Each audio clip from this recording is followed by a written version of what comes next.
One of the original stops on our first World Tours is back. After 3 years away, Banana Ball returning to Montgomery, Alabama, where 7,000 of our closest friends meet again at Davos Park for the first time since 2022 and 2023 to see the first ever meeting between the Firefighters and the Indianapolis Clowns. The Fire and Flames looking to turn their first ever back-to-back wins into their first ever 3-game win streak.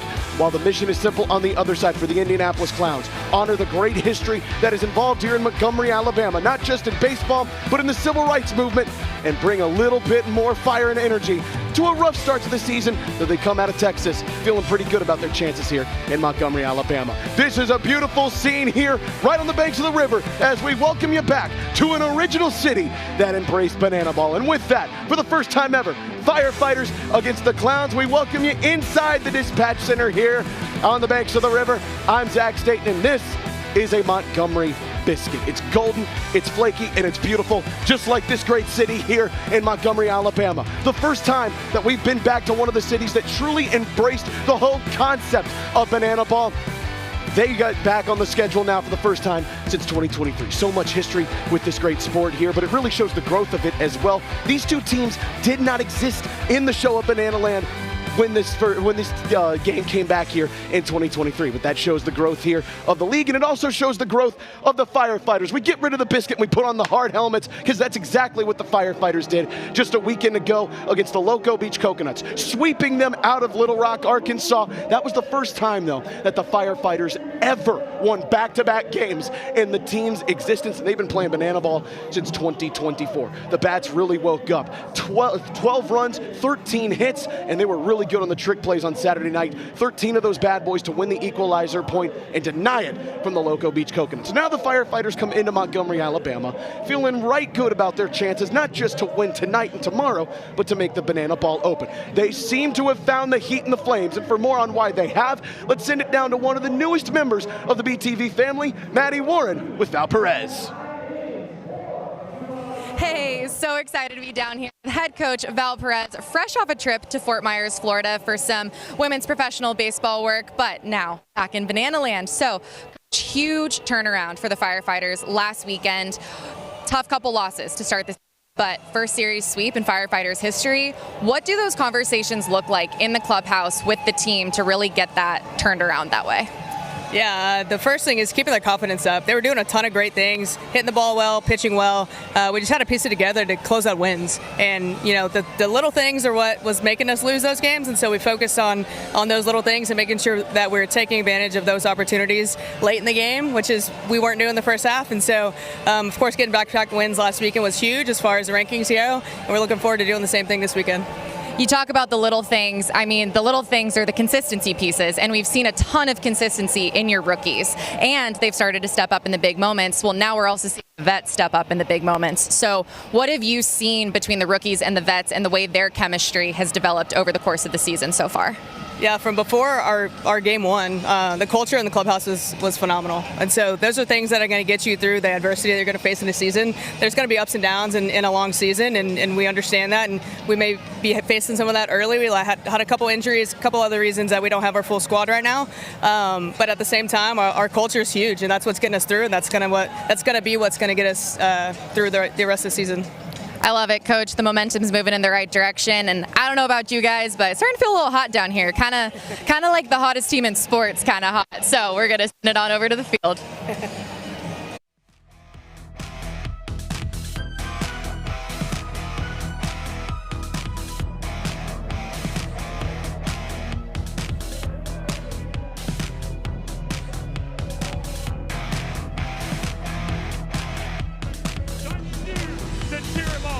He's already got one strike. Cheer him on, fans, and trying to hit a home run. Oh, he's swinging a drive. He can't get to it. Carter's running for first. The ball goes in the air. A perfect throw through the legs of Rudolph. Carter rounds second base. He's moving, he's grooving. The determination on his face as he goes to third. Fans, he's got a shot. Cheer him on as he comes home. Carter's jumped into the plate. He's safe. Fans, give it up for tonight's hero hitter, Carter.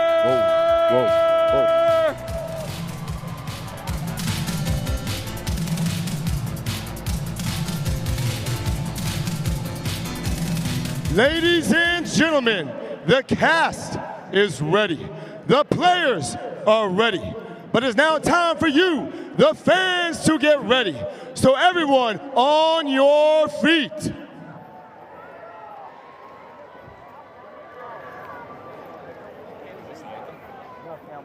Alrighty, now with everyone on your feet, please welcome 9-year-old Kendall.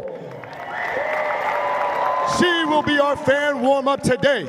So honey, how this is gonna work is whatever you do, they have to do. So are you ready? Yes. I wanna hear it just a little louder. Are you ready? Yes. All right, cue the music, sir. All right, we're clapping our hands.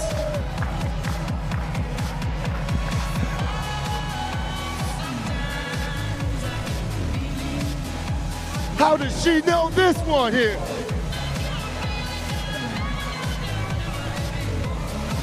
Oh, we're spinning now, here we go. Wait, how did...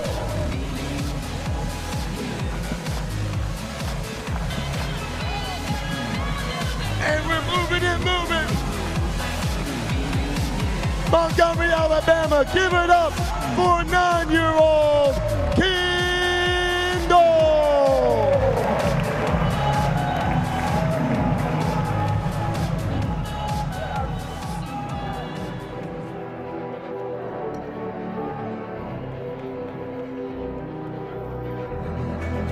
Ladies, gentlemen, boys and girls, hot shots and smoke shows from around the world. Tonight, you and thousands of your friends here live and millions more watching at home have gathered to witness something beyond your wildest imagination.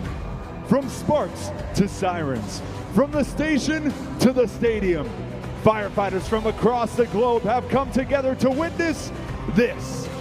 This is not baseball. This is a crucible where the toughest, hottest, and most entertaining players are forged. This is a game of the fans, by the fans, and for the fans. But this is not your granddad's pastime, and no, this is not any other night at the firehouse. This game is baseball by birth, fruit by name, and an absolute worldwide phenomenon by the grace of God. But make no mistake, when the heat gets too intense, we don't cool off. We run towards the flames. This is a time for all 7,000 people here in Montgomery to get on your feet and give me your voices.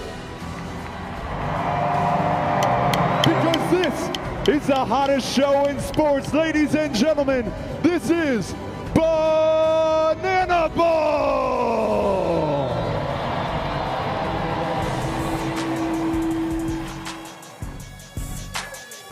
And now the starting lineup for your Firefighters. Leading off at second base, number 55, Tyner Tiny Hughes. Batting second, behind the plate, number 3, Dalton Cornett. In the 3-hole, manning the hot corner, number 11, Logan Showtime Lacey. Batting cleanup at first base, number 4, Eric Jones.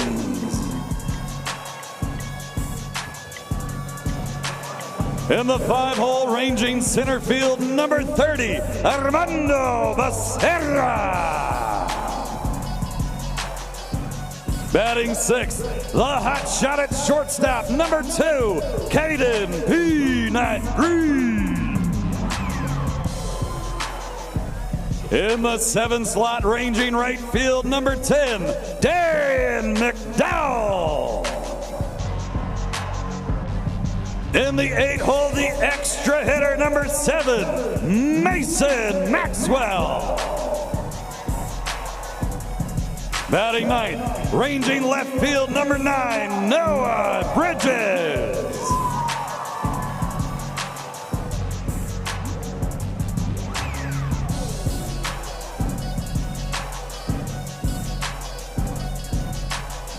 And on the decky, the designated hitter number 0, Lamar Sparks.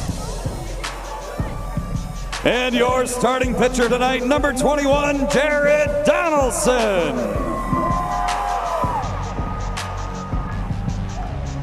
The Firefighters are led by Battalion Chief Val Perez, Captain Corey Pye, and Lieutenant Drew Iniesta.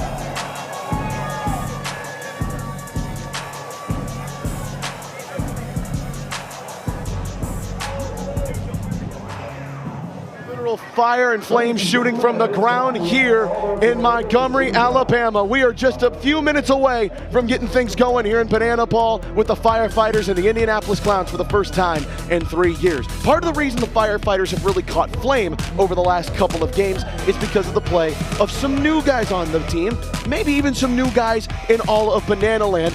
Tyner Hughes was a visitor last year.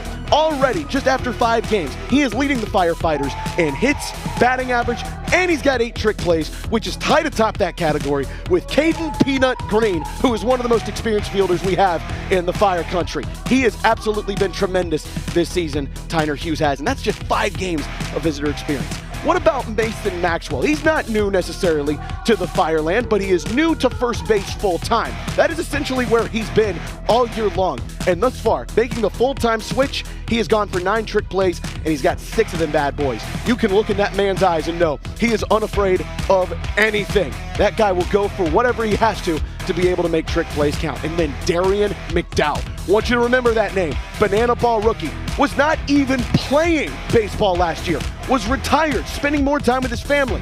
And all Darian McDowell did is come back to Banana Ball and start going after trick plays. 5 of them. He wants to double that this weekend, by the way. He's already told me that. Darian McDowell, excellent in right field. Look for that patented in between the legs catch. Now that's not all that Darian McDowell has done. I want to show you a bigger, more full picture of what the guy we call Premium has really done here in his first year in the sport. Last weekend in Little Rock had himself an absolutely magnificent breakout party. He was 2 for 5 with his first Banana Ball home run, had 4 RBIs, had a couple of walk-offs, had a couple of ball 4 sprints, was hit by a pitch. The dude, as you see, a train, and that is exactly what he was doing, just dieseling through everything last weekend. 2 trick plays and one of the best double plays you will ever see, coming from the track in right field to gun somebody down at first base. He's also, his first Banana Ball home run followed his first Banana Ball walk-up. It cannot get any better than that, but that's what Darian McDowell can do. Can he continue that hot streak coming into tonight? That's a look at some of the new guys here with the Firefighters, and we're dancing on the field, folks. We're lighting it up. We're doing all the things. There's Darian McDowell. Caden Peanut Green, Auburn's finest, about set to take back on the field here in the place that he called home for a couple of years in college, folks. The Firefighters and the Indianapolis Clowns for the very first time. Hello, David Griffin. Gage Voorhees has a mustache. He looks like a firefighter that he used to be in 2024. First time these two teams have met, but it's not going to be the last. These two are about ready to get things started. So let's look at the Firefighters defense to start things out. I want to point out to you one thing real quick. There's a designated fielder in Zachary Bridges. Dalton Cornett will not be the catcher, at least for the first couple of innings. They'll give CB that opportunity. Eric Jones Jr., Logan Lacey. Those two are good for 60 trick plays in the corner spots of the infield. What can they do now that they might be full-time together? Also, that middle part of the infield. Peanut, Tyner Hughes, 8 apiece. I expect that would go even more. And then Noah Bridges has been excellent in left field. Armando Becerra had a couple of games so far, just 3 on the season, but he's been excellent manning center field. And then Darian McDowell with 5. Again, designated fielder will be Zachary Bridges. Now, what about the man in the middle of all that chaos? In the ring of fire is Jared Donaldson. And to say that he has embraced becoming a fire thrower here in the land of the Fire and Flames would be a massive understatement. So far, 8 innings pitched. He struck out 8 batters. He's only allowed 6 hits, only a couple of runs. This dude is insane. He's already worked himself into being the day 1 starter for the Firefighters. I would not expect that to be a trend that doesn't continue here as we go on throughout 2026. Now, what about this Indianapolis Clowns group? Last week in Texas, a little bit of trouble getting things started at the plate, but that is not because they lack talent or ability in this lineup. Jalen Vasquez to lead it off. You know and love JBJ, former World Series champion with the Boston Red Sox. He has been a model of consistency for this team. Bobby Leday, as talented as they get. Dale Francis Jr., power hitter. Chris Burgess, you'll see him tonight. He's hitting 500. And what about that man in the 4 spot. Joe Lytle, the former firefighter, going up against his former team. I'm ready. Banana Land's ready. Kaz Egan, ring this bell up and let's start this thing off. Ladies and gentlemen, I think you have been waiting long enough. So if you are ready for the hottest show in sports, let me hear ya. That is what I like to hear. To get this 2-hour banana ball time limit started, please help me welcome 3-year-old Riley Brooke. Riley Brooke, thank you so much for helping me out. I'm going to have you turn around and face the crowd so they can see your beautiful face. Now, here's how it's going to work. On the count of 3, myself and 7,000 people in attendance are going to yell, ring the bell. And when we do, you are going to do just that. Are you ready, Riley Brooke? 1, 2, 3. Good job, Riley Brooke. Showtime! Leading off for the Indianapolis Clowns, number 2, Jalen Montgomery, Alabama, Vasquez. for the first time in 3 years. First up is Jalen Vasquez. Want to point out, by the way, he pulled me aside and had a very specific note for me. He has been listed as from Somerville. He told me, and I cannot stress this enough, those are his actual rivals. He does not like Somerville, South Carolina. He's from North Charleston, so we'll make that correction for him here. Jared Donaldson is the guy he faced. Tell you what, against the Bananas, he said he threw 50 pitches as he swings and misses on that one. 44 of them were that patented splitter. When Donnie is working that splitter, it is so tough to hit him. He sends that one into the dirt. It's a 2-2 count. Donnie, his first game up against his former Banana squad, struck out the side in inning 1. He was incredible, electric. It's going to have to be again for the Firefighters, and he puts one right down the Broadway. I can't talk because Jalen Vasquez just watched one go by him, and he had a backwards K. Donnie, right on the board. Oh, we got a little Night of the Museum action going on here. Boom, boom, firepower. And now, the man with the biggest resume outside of Banana Ball steps into the batter's box for the first time against the Firefighters. That is Jackie Bradley Jr., the first overall pick in the first ever Banana Ball player draft back in November. He shocked the world, he shocked me, and he sends a little dribbler down the first base line, and it goes foul. EJ kind of hoping it would go there. EJ, this is just the 3rd time this season he will start at first base. Last season with the Bananas, he was tremendous. 60 trick plays. That's what they expect from the guy wearing number 4 tonight. Maybe not 60 trick plays in one night, but you know what I'm saying. He's also growing out the hair. He's got the mustache flowing. He just looks like a firefighter. The 0-2 from Donnie. Into the dirt again. And he's really going to try to work low, especially on guys like JBJ. Earlier today in batting practice, boy, this ball was flying out of the park. JBJ right to right field to Darren McDowell, base knock. Wouldn't you know it, the guy who was a model of consistency coming in, steps right in, and he'll put that 294 average up a little bit with his 6th hit on the season. And now Bobby Leday, who played with our very own Ron Franklin in junior college, steps in, and he loads one right to center field. Mondo got to get on his horse. He won't get there in time. Onto the track.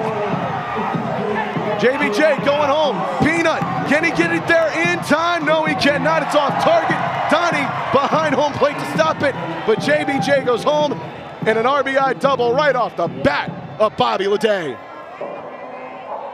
I tell you what, that's a way to wake up a sleeping offense. The 6th RBI of the season for Bobby Leday. And how about this now, folks? Joe Lytle shaking the mullet against the Firefighters for the first time since he was drafted to the Clowns in November's player draft. A lot of people expected him to be kept with the coach's franchise pick for the Fire and Flames. But then Zachary Bridges was kept by the fans. Of course, they wanted to keep Dalton Cornett. They didn't know if they could keep that 3rd catcher or not without having someone a little bit more versatile. So they let Joe into the player draft as he looks at strike 2, and now he is an Indianapolis Clown. I tell you what, by the end of last season, Joe Lytle might have been the hottest hitter on the Firefighter squad, was well over 400 in the last 2 months of the season.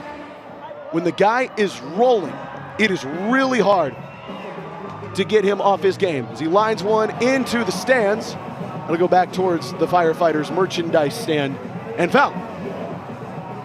Such a bizarre note, by the way.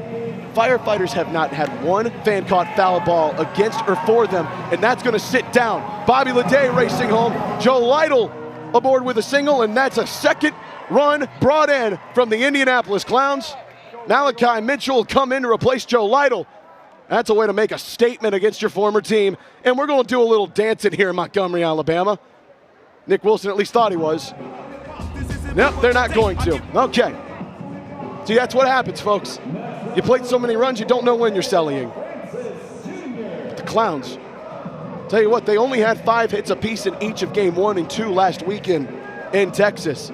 This lineup looks absolutely locked and loaded here early on in Montgomery. And maybe the worst guy to face is a hard swinging Dale Francis into the foul netting.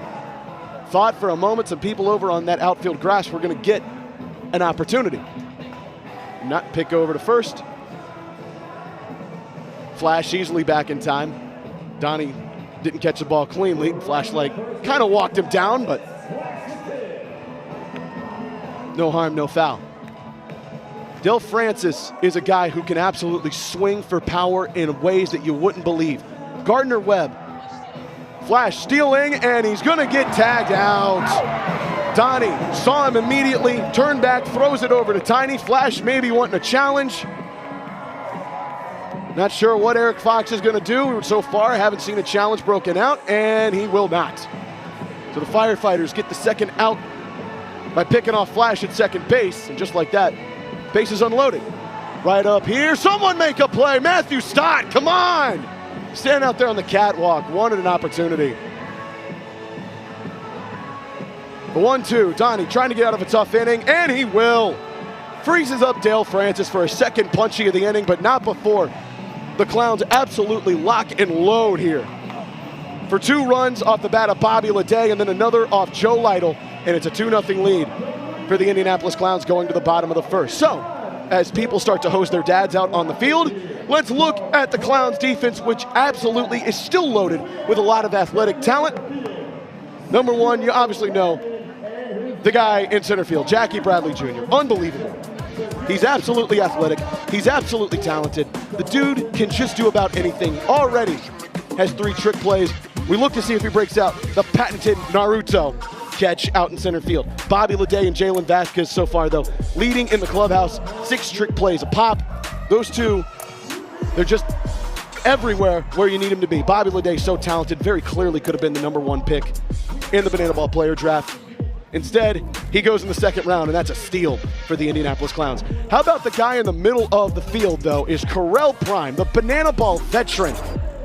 Played with the Bananas in 2024, Visitors in 2024, and then the Bananas in 2025. He was also a first-round draft pick for the Indianapolis Clowns. Little bit of a tough start last weekend. 10 minutes on the mound after getting 2 quick outs. Correll tries to calm that down a little bit here in Montgomery, Alabama. What about the Firefighters lineup? This is as hot of a lineup as you're going to find here, right? You look at the start of it. Tyner Hughes, over 300. Dalton Cornett, over 300. You got a guy like Logan Lacey, who will quickly find his AB going. Eric Jones Jr., 3 hits last week. This Firefighter group can absolutely get itself going again. They did it last week in Little Rock, Arkansas. I believe they'll do it again here tonight, but they're going to have to get on their horses quick, fast, and in a hurry. As Tyner Hughes steps on into the mound, into the batter's box and loads one to left field. Is that fair? No, it's not. Oh, it's a fan-caught foul ball! The first against the Firefighters all season. Yuck! But good for that kid who's losing his mind. I mean, he leapt out of his seat. Look at that kid. On the stairs and everything. That was incredible. Look at the Clowns going over there and clowning around with that guy. And folks, I said in the YouTube chat that we were going to have some fun casting characters here in the booth. I wasn't lying to you. Ladies and gentlemen, it is your favorite duo from the Firefighters. We call them Baby G and Hot Boy Ron. It's Ron Franklin Jr., Javon Ray. Dudes, prove that I'm actually telling the truth and talk to these people. What it do? Zach, what's up, man? What's up? Baby G, what's happening down there? Nothing much, man. I'm just chilling. Glad to be here. Blessed to be here. I call this the dispatch center. Really, it's now the recording booth with these two guys. Dalton Cornett softly lines one down the right field line. Hey, boys, what a start for the Clowns, unfortunately. Yeah, they came out here playing. They came out ready. It's all right. Now, Ron, first thing is DC. Uh-oh, DC. High into the sky. Giving it chase is Nico Holsizer and Jackie Bradley Jr. behind the bag. Hey, he been killing them trick plays, bro. Jackie making it look easy. For real. There's a reason why he's an all-star. MLB all-star. He didn't even try and put a lot of effort in that one because he knew he just had it easy there. Zach, what's up, man? How you been? Baby G, man, I'm doing good. You were out there in the plaza with me earlier with sir. Peanut, who we might hear from a little bit later. Wink, wink, nudge, nudge. We were having some fun out there, though. Javon was hitting foam balls like 2 feet in front of him. It's hard, huh? It's hard. I'm telling you, it is. It's kind of crazy. It is. Like, you got to throw it in the air and then immediately make contact. It's such a small target to make. Oh, look at Logan. Logan Lacey, please stay away from the fans. Please, no fans. Please, please. Yeah, now the first one's out of the way, I can officially start rooting against our fans. Right. First of all, Ron, I know a lot of people are going to ask, how you doing so far? I'm good, man. Recovery going good. I'm happy to be with the boys this weekend, man. So, yeah, I'm doing good. Kirkland Banks behind the bag. Eli Payton pulled off the bag. A boy, Lacey. Logan. Hard 90, hard 90. Lacey's aboard. Uh-oh. You see who's up? EJ. EJ. 4. Hey, Ron Franklin. What's up? What did Eric Jones Jr. do on his first at-bat with the Firefighters? Javon Ray, what did he do with his first AB with the Firefighters? Big fly. Boom. A 2-run shot at Florida State. 3 hits last weekend. Uh-oh. You know, they was teammates last year. Yep. Corral Prime and EJ. Who did he hit his first home run off of? Former teammate, Andy Archer. Oh, Andy Archer. Yep. There it is. Hey, that's good ball knowledge right That's there. good. Man. Good right there. I was there. That's why you the pro. That's why you the pro. I appreciate that, boys. It might be like the nicest thing y'all have ever said to me. Oh. EJ trying to swing for the fences there. It won't Man, go. Ron, you been kind of mute. What's up, man? Hey, bro, I've been chilling, man. How's that ACL, bro? The ACL, hey, the ACL is ACLing right now, all right? Okay, that's all I got to say, bro. Okay, I don't know what that means. I'm walking. Let's go, That's all EJ. that matters.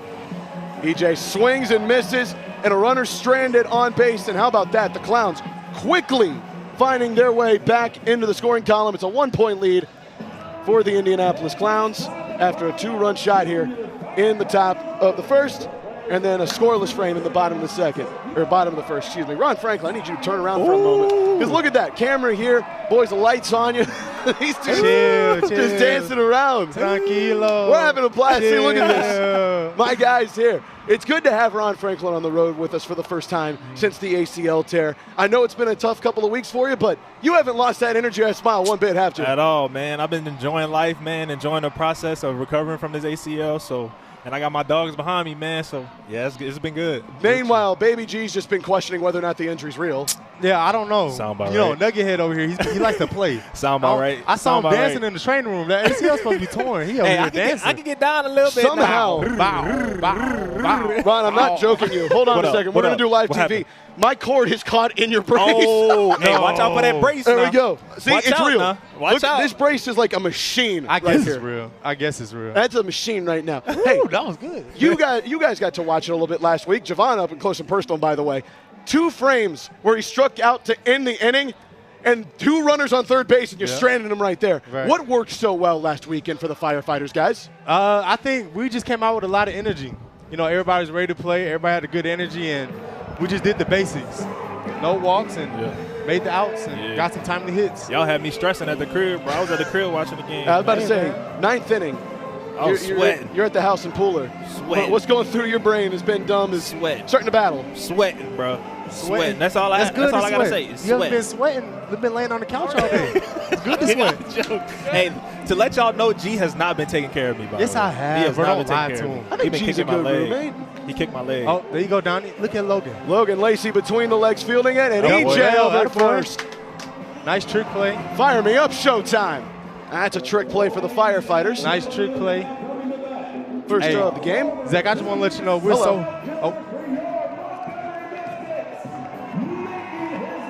Well, hold on real quick. G-Ray, put a pin in that thought. Okay. Because we have to say hello to Nico Holsizer, the former Montgomery Biscuit, coming back here for the first time in an Indianapolis Clowns uniform. And this dude was locked and loaded during batting practice here today. Was drafted by the LA Dodgers in the 18th round of the 2018 MLB draft, then got traded to the Rays in 2019, made it all the way up to AAA in 2022, couldn't quite get to the show, was released in 2024. But this guy, when he gets himself swung, when he gets a swing in a rhythm, I can't talk, boys, when he gets a swing in a rhythm, he has firepower ready to burn. He got some juice, bro. He got some juice. He also has a fashion statement like you wouldn't believe. The hats that man wears around town. He does. It is the old school look. I like it. Gee, you were saying something before I rudely interrupted you. Yeah, I just want to let you know that our new pieces on our team, Jared Donaldson, Eric Jones, Zach Phillips, Armando Becerra, all old, banana ball players. They've been coming in great. They have been coming in great. Philly came in and immediately, as Nico Holsizer wanted a home run there, he'll have to settle for a strike. The count is full. He really wanted to get the first sub-2 inning of the Banana Ball Championship League and got it in 1 minute and 27 seconds as Nico Holsizer earns a ball for a sprint. Won't even test it going around first. He'll stop right there. So now Eli Payton comes up. You want to talk about a first year who has made some impact. 2 home runs in Memphis. Eli Payton has been an absolute terrorizer of banana balls when he's been able to get up there. 5 hits on the young season, .333 average. And by the way, his uncle George is the general manager of the Denver Broncos. Really? Did not know that. That's crazy. I got to talk to him about that. He just traded for Jalen Waddle. Right. I have to ask for a couple different people if that was a good trade or not. Hey, he traded a first for him, man. There's going to be people who argue about it, but you know what? I need to ask his uncle if he need a quarterback. I'll back up Bo Nix. They got Bo Nix? If you need a backup, I'll back up. You? Yeah. Come on, man. Great pitch, Donnie. Donnie gets Eli Payton to swing on 3-0. Donnie could really use a double play ball. He won't get it here. It's another ball for a sprint. Nico will race around second, head for third. Firefighters have to show that ball for sprint defense yet again early on, and runners on the corners. I'll tell you what, the Clowns offense has come to fight here in Montgomery. They're good. They're a very good team. Yeah. Very well coached. Shout out to Eric Fox. Foxy, man. Came back to Banana Land last year and immediately gets rewarded for having the faith to come back with the head coaching spot of the Indianapolis Clowns. Brian Dansereau, former visitor, that landed in the parking lot. Hey, I'm calling it right here. Jared Donaldson, double play right here. Right here. G-Ray calls it. Might not happen. Armando Becerra in center field. Oh, he goes for the trick play. He gets it. Eli Payton trying to tag up. Won't go, but another run comes across. The third of the game. Third in the first 2 innings for the Indianapolis Clowns. And now we'll get a chance to dance. What we got down there? Flash, Joe Gray. Is that Nick Wilson? What song is this, Ryan? Here.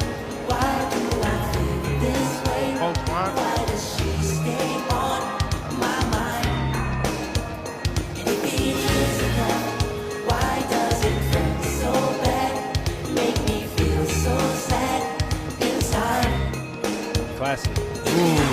They kind of killed it. Classic. They killed it. They killed it. The Clowns have a great sample of songs. Look at Nick smiling. Look at him. Oh, my God. Only wishing that Nick Wilson had broken out the Soul Train look that he had last weekend in Texas. He will. If I see it tonight, man, we'll all go insane. This is my former New Orleans boy right here. We got here Kirkland Banks coming up. KB Ski. The New Orleans guy. Tell us a little bit about him. My God. He went to Lake Charles. He went to Barb High School in Lake Charles, Louisiana. Aren't they pretty good? Yeah, they're nasty. That's like the best high school baseball in Louisiana. They're really good. Zachary Bridges trying to frame that one up. It's a 2-1 count. It's the first time we've really seen Jared Donaldson go against it here. Oh, good. Great. In the 2026 season. That's great surely a way to get yourself back in rhythm. 2-2 count. Oh. Hey, what you think he's throwing right here? Split. Ooh, that did not look comfortable. This splitter is disgusting. I was about to say, Ron Franklin, you've seen that splitter up close and personal both against him and in inter-squad scrimmages. How do you describe what that thing does? It's like the whole stadium know the splitter is coming and you still not going to touch it. Like, you don't know what that thing going to do. His splitter is disgusting. It might be one of the best pitches in the whole league. No, I'm not going to lie. It's up there right now with Reese Miller's slider, with the Texas Tailgaters. Kirkland broke his bat. We don't get a funeral like we saw at FSU, unfortunately. Nick Wilson had one of the greatest eulogies I've ever seen, and that plunked Kirkland Banks. So again, 2 runners on for the Firefighters. Get out of it right here. You good? Javon Ray, man, let me tell you, he's got complete confidence in Jared Donaldson. Why would you not? I do. Donnie's a dog. I can't lie. He's a dog. He works hard every single day. Every day, bro. And already back to the top of the lineup. Jalen Vasquez coming back up as the first batter Donnie faced. Got him out on a strike. Out. Let me finish that thought real fast. And then JBJ really kind of took the lid off the offense here for the Clowns. Hey, Ron, since you've been on the couch all day, have you been making songs or anything? Bro, I haven't been doing nothing besides watching TV, bro. Playing video games. Every time I come home, you're on the game. I don't even play the game that much, though. I only play one game. Why you lying? Why you lying on camera? I only play. Lie. For all my Rocket League lovers out there, y'all boys keep balling on that thing, man. 3-1 count. Yep. Great pitch. Yep. Nasty. Big swing and miss from JV, and the count is full. Right here, Donnie. This the one right here. Gee, how many Donnie times? really needs this one to go his way. A ball four sprint would walk in, another run, and it will. Kirkland Banks on his horse trying to get home as well. They are going to wave him around. Yeah. Bridges. Got him. Back home, and the Bridges connection counts. Shout out Noah Beasley. K9. 9 Billy. K9. 9 Billy. Kirkland Banks got a little too greedy. Goes around third and does not get home, but another 2 runs go across for the Clowns. Ron and Javon, at some point we'll talk to Peanut here, another roommate of yours. Thanks for coming up, boys. Hey, I appreciate it. So much fun having you. Ron, we got to get you up here a little bit more, man. For real. I ain't going to be doing nothing else. All right, well, let's see. Maybe we can get you a full-time job with BTV this season, huh? Zach, we appreciate you, man. Keep doing your thing, bro. For you sure. boys the best. Keep dominating. You guys the best. Love you, dudes. All right, boys. Let's go look here. As we thank Ron and Javon for stopping by up in the booth, let's look at what happened with the Party Animals and the Texas Tailgaters over the last couple of hours in Sacramento, California. Last night, the trick plays unbelievable. 32 combined between the Tailgaters and the Party Animals. That is a banana ball record. Just absolutely turning trick play after trick play after trick play. But Jake Skull ultimately wins it in the first round of showdowns. Going to left field, Skull continuing his MVP ways. So the Party Animals go to 4-2 on the season. And then today, the Texas Tailgaters able to get it back with another 3-2 win. That gets them to 4-3. So equal things up a little bit. Showman of the night today is Chris Clark. That guy has been absolutely throwing gas for the Texas Tailgaters. 3 2/3, a couple of hits and 3 Ks today. He was absolutely tremendous. He has become the ace of the Texas Tailgaters for a reason. Party Animals and Texas Tailgaters splitting in Sacramento. And by the way, we still have games to play tonight. The Savannah Bananas and the Loco Beach Coconuts in San Diego, California, man. If you've ever been to Petco Park, it is one of the most beautiful places on earth. Gotta say, by the way, adored having Javon and Ron up here. It's good to see Ron back with the team. Was with us in Grayson Stadium for a game, but you can tell he missed his plan. So we need to do something here with him, and that is a rocket hit right to Eli Payton. Everything coming up Millhouse for the Clowns. Only Logan Lacey so far able to reach, and that was on a missed trick play. Otherwise, Clowns have just been unstoppable in the first couple of frames. Hello, Caden Green. Peanut, as we call him in Banana World. He launches one into the stands. Please don't get the Auburn Tiger out. They don't. We can breathe a sigh of relief for a moment. He won't be able to. The count is 1-1. Former Auburn Tiger. Ironically enough, when you did something well with the Tigers baseball program in the year that Caden played with them in 2023 and 2024, when you did something well, whether it's in the field or at the plate and that's out of the stadium, they would give you a fire helmet in the dugout. So how ironic is it that Peanut's next stop is to come here and play for the Firefighters? That's what we like to call that good juju.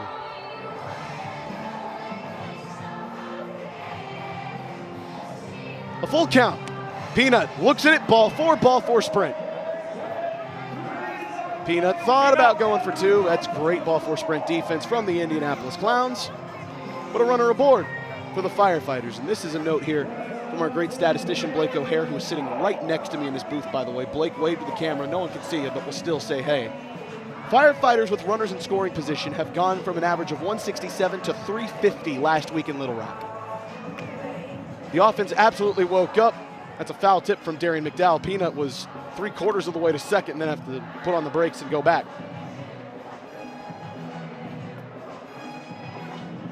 Darren McDowell, we told you about him in the pre-show.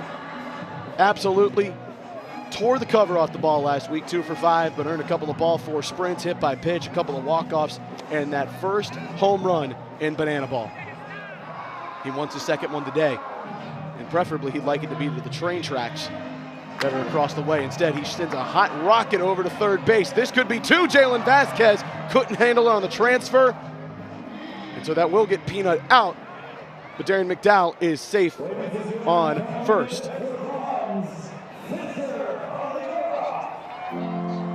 Oh my goodness. Life we have a surprise for you. Life could be a dream. Knuckle. Do, do, do, do, shaboom. Life could be a dream if I could take you up in paradise up above. If you would tell me I'm the only one that you love. Life could be a dream, sweetheart. Montgomery, I'm Firefighter, a.k.a. Old Knuckle. That's right, ladies and gentlemen, it is Firefighter coming in here for his first inning of work against the Firefighters. He'll just have to get one out to be able to get a successful frame against Lamar Sparks. The 1950s born and raised man is the first time traveler to ever come across our ways here in Banana Ball. The man has come through some very difficult work here. It's Peanut kind of cruise controlled to second base. Looked like he was in an old jalopy. Joe Lytle didn't even throw it down to second. Nobody was covering. Fisher Polydorov throws that old knuckleball. That's why they call him Old Knuckles around these parts. And he plays just about every instrument you could think of. Speaks like 17 different languages, but he just threw a ball full sprint. That will bring around Caden Peanut Green to score. Lamar Sparks over to first. And the Firefighters have a run across the board for the first time tonight. Of course, Fisher Polydorov probably thinking a little bit about the state of his country in the 1950s. Of course, we were fighting communism at the time. McCarthyism was a big deal. We still shake our fist at Herbert Hoover for causing the Great Depression and another world war.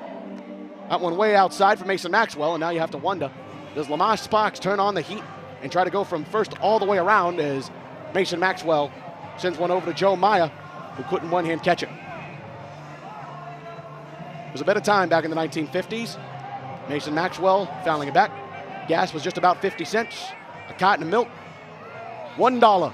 Lamar over to second, nobody there. A 1-2 count for Mason Maxwell. A ball full sprint will bring home the inning tying run. He goes right back up the middle instead, and that'll do the job just fine. Lamar, JBJ had a little trouble handling it at second base. Mason Maxwell going for second, and he will slide on in easily. Now the Firefighters have an opportunity to do something real special here and get out of the inning with a point. They have tied the inning. That's right, folks, and now a walk-up. Who let the dogs out? Who let the dogs out? There are canines on the field. Joe Lytle has run away. Our home plate umpire, Kelly Dine, has run away, both scared of a few canines. Noah Bridges could win the inning here with one swing of the bat. There are fire and flames here in Montgomery, Alabama. Of course, the fire and flames of that Second World War we just got out of, still burned in our memories. Noah looking for it, nothing there, outside. Fisher Polydorov wore a tremendous suit out across the town as Noah Bridges deep to right field, and Noah Bridges sends us back to the future. Noah Bridges is timeless.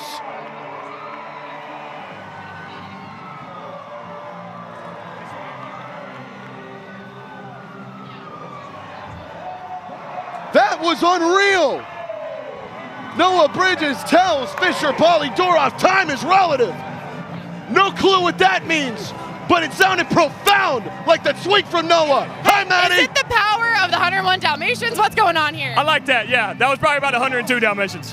Yeah, hey, you heard it there. That ball has been flying today, and that thing just took off. Holy cow. We got something little.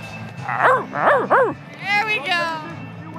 That bark is as beautiful as ever, Noah Bridges. Maddie, thank you very much.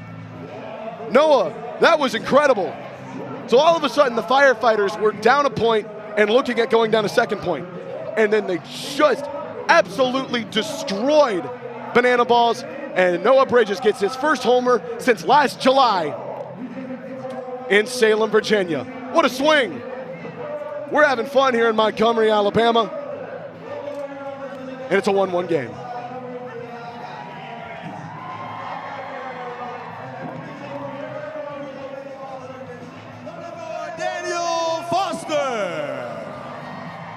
Hey, they got nothing over there. Cam, are you ready? You're in the splash zone, folks. On your marks, get set, go!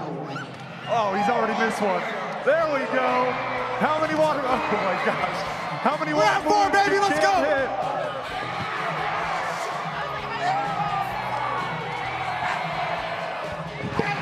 Oh, I'm in the splash zone. Everybody over here, Cam is on fire right now. Come on, Gary. We're at 11. That's 12. 13. You got to get back in it. 15. Come on, baby. 16 for Garrett.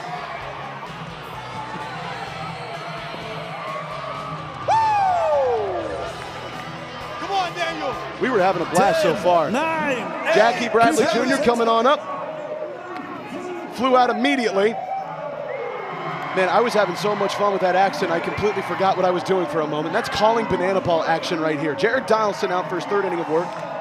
If he can find a clean inning, man, that is a brilliant way for the Firefighters to sort of get the game back in their control.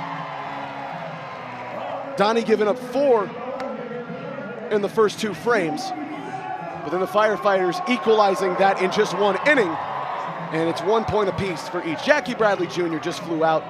And now Bobby Leday, boy, he just continues to see beach balls out there. Noah Bridges has a Dalmatian costume at his knees. It's a onesie. He didn't get a chance to take it off after he just sent an absolute bomb to right center field. Now it's on the ground. Bobby Leday is at first, and Joe Lytle has just tried to hit Willie Carter with a 100-mile-an-hour foul ball. Willie Carter, by the way, coaches every game in a pair of Timbs. That is power right there, folks. Let me tell you a little bit more about Joe Lytle's season a year ago with the Firefighters. Kind of started out a little bit slower because he was moving around different positions. The check over to first is not in time. Joe was at one point the leadoff, then moved back into the 4-hole, then moved into the 6-hole. He was kind of all over the place, but man, when he found his groove, the guy was just about as solid and as connective as you could find. Over to EJ. Can this be 2? Over to Peanut. Not in time at first. It's a fielder's choice for Joe Lytle, and he'll have to stick on first. EJ maybe a little bit of trouble trying to collect that over at first, but either way, it gets the lead runner out. Puts Flash on to first. Joe Lytle not happy with himself, but still able to get something out of that. And now Del Francis Jr., man who hit 4 homers in a game for Gardner Webb against Appalachian State. I was talking to him a little bit about that yesterday. He said the ball by the end of the game was looking like that beach ball that we always talk about here in commentary. Said he was so locked in. He hadn't been locked in like that. He wanted to be locked in on that swing. Instead, he won't.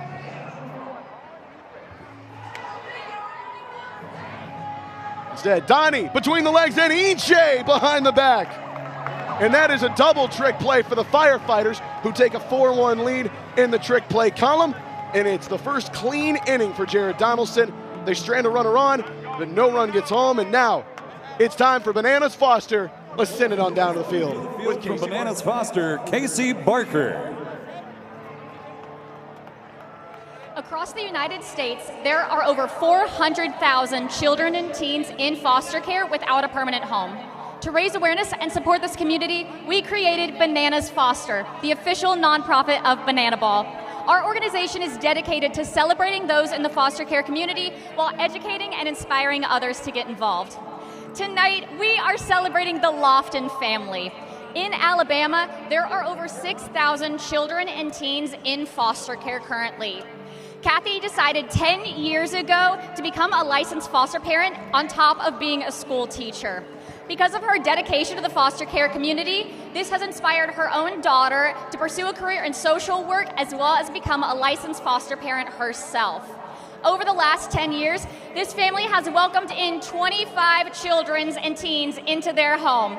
Fans, please help us celebrate this incredible family for making a difference right here in your community.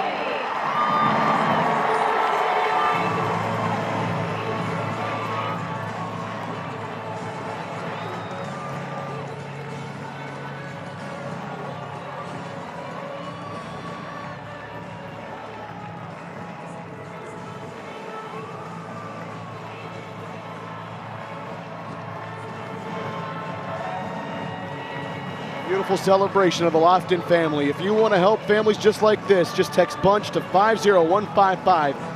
See how you can help support Bananas Foster and the great foster families around this country. A salute to the Lofton family here in Montgomery, Alabama. We're having fun through 3. And I think the Clowns are about to have something real special here. The Firefighters want to have an inning like they just had, because that was also special. 4 runs in the second inning for the Firefighters to tie this thing up at 1 point apiece. And folks, we're about to get intergalactic.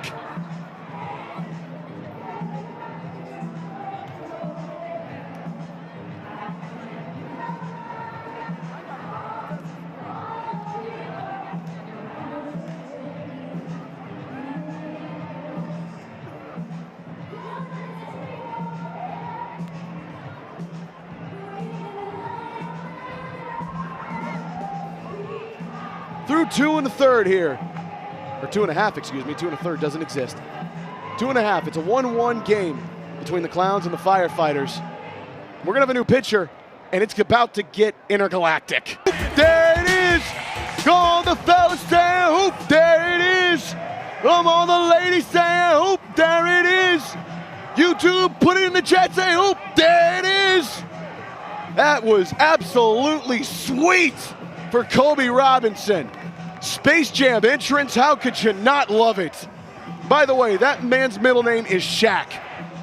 3 great basketball players all tied into one fantastic pitcher for the Indianapolis Clowns. He's had a couple of outings so far this year.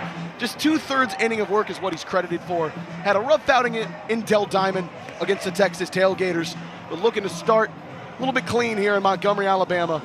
And what better way to start it off than by putting on the Daffy Duck Toon Squad jersey and just losing our collective minds to Space Jam. By the way, which one did you guys think was better, 1 or 2? I think it's pretty obvious 1 was. I'm a LeBron fan, by the way. Coach Reggie, I know, is somewhere shaking his fist at me right now, cursing my very name. But I like Space Jam 2, but Space Jam 1, it's unbelievable, right? What an entrance from Kobe Robinson, man. I'm plussed. So is Tiny, by the way. Unfortunately, he had the first fan-caught foul ball of the season for the Firefighters. That wasn't fun. That kid who made that play, by the way, unbelievable. Jumping on the stairs. Takes coordination. Train billows over the left field line, and Tyner Hughes just got plunked. Ouch! What is he about to do? Is that South Tremble? Pew, pew, pew. Hold up. Wait a minute. Well, hello. South Tremble just turned his magic behind into a weapon, and we're banana balling like crazy because now it's time for the Fighter of the Night.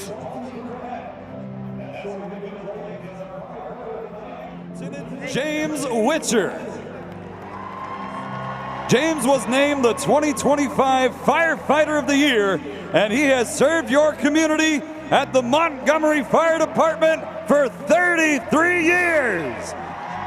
Fans, please make some noise for our Firefighter of the Night, Lieutenant James Witcher. What a career. 43 years served here in the Montgomery Fire Department. A salute to Lieutenant James Witcher and all the great firefighters across this country who continue to put their lives on the lines to make the days that seem like they could be so tough a little bit more simple across our communities. A salute to Lieutenant Witcher. Dalton Cornett had his first 3-hit game of the season just 1 weekend ago on a Sunday matinee in Little Rock, Arkansas. Folks, when this man's bat is going, there's no question. To me, he's an all-star. And right now, he's sitting on the precipice of a ball 4 sprint. And he's going to get it.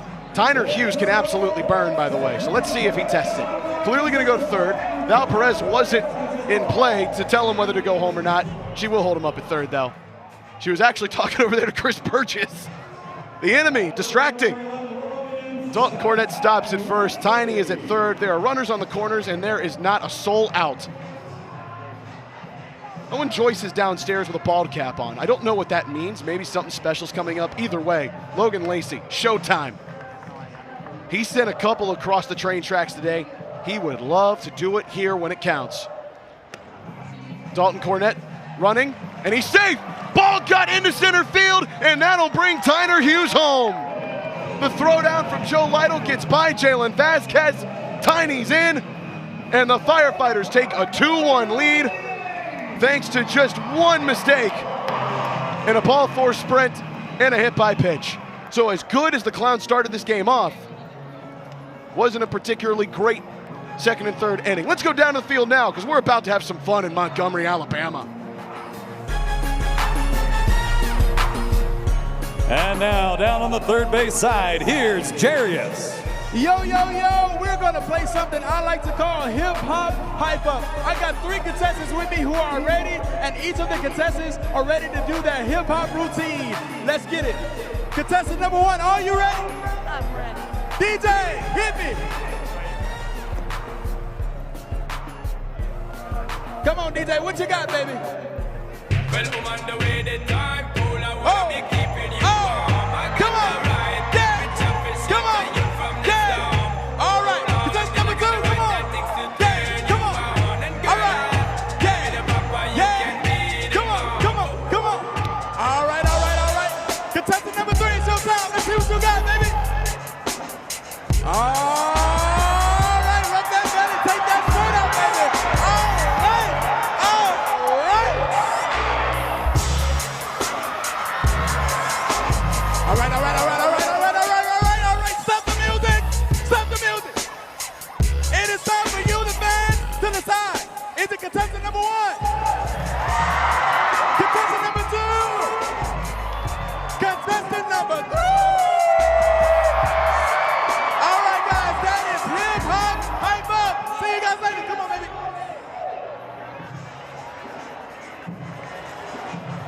That was certainly something.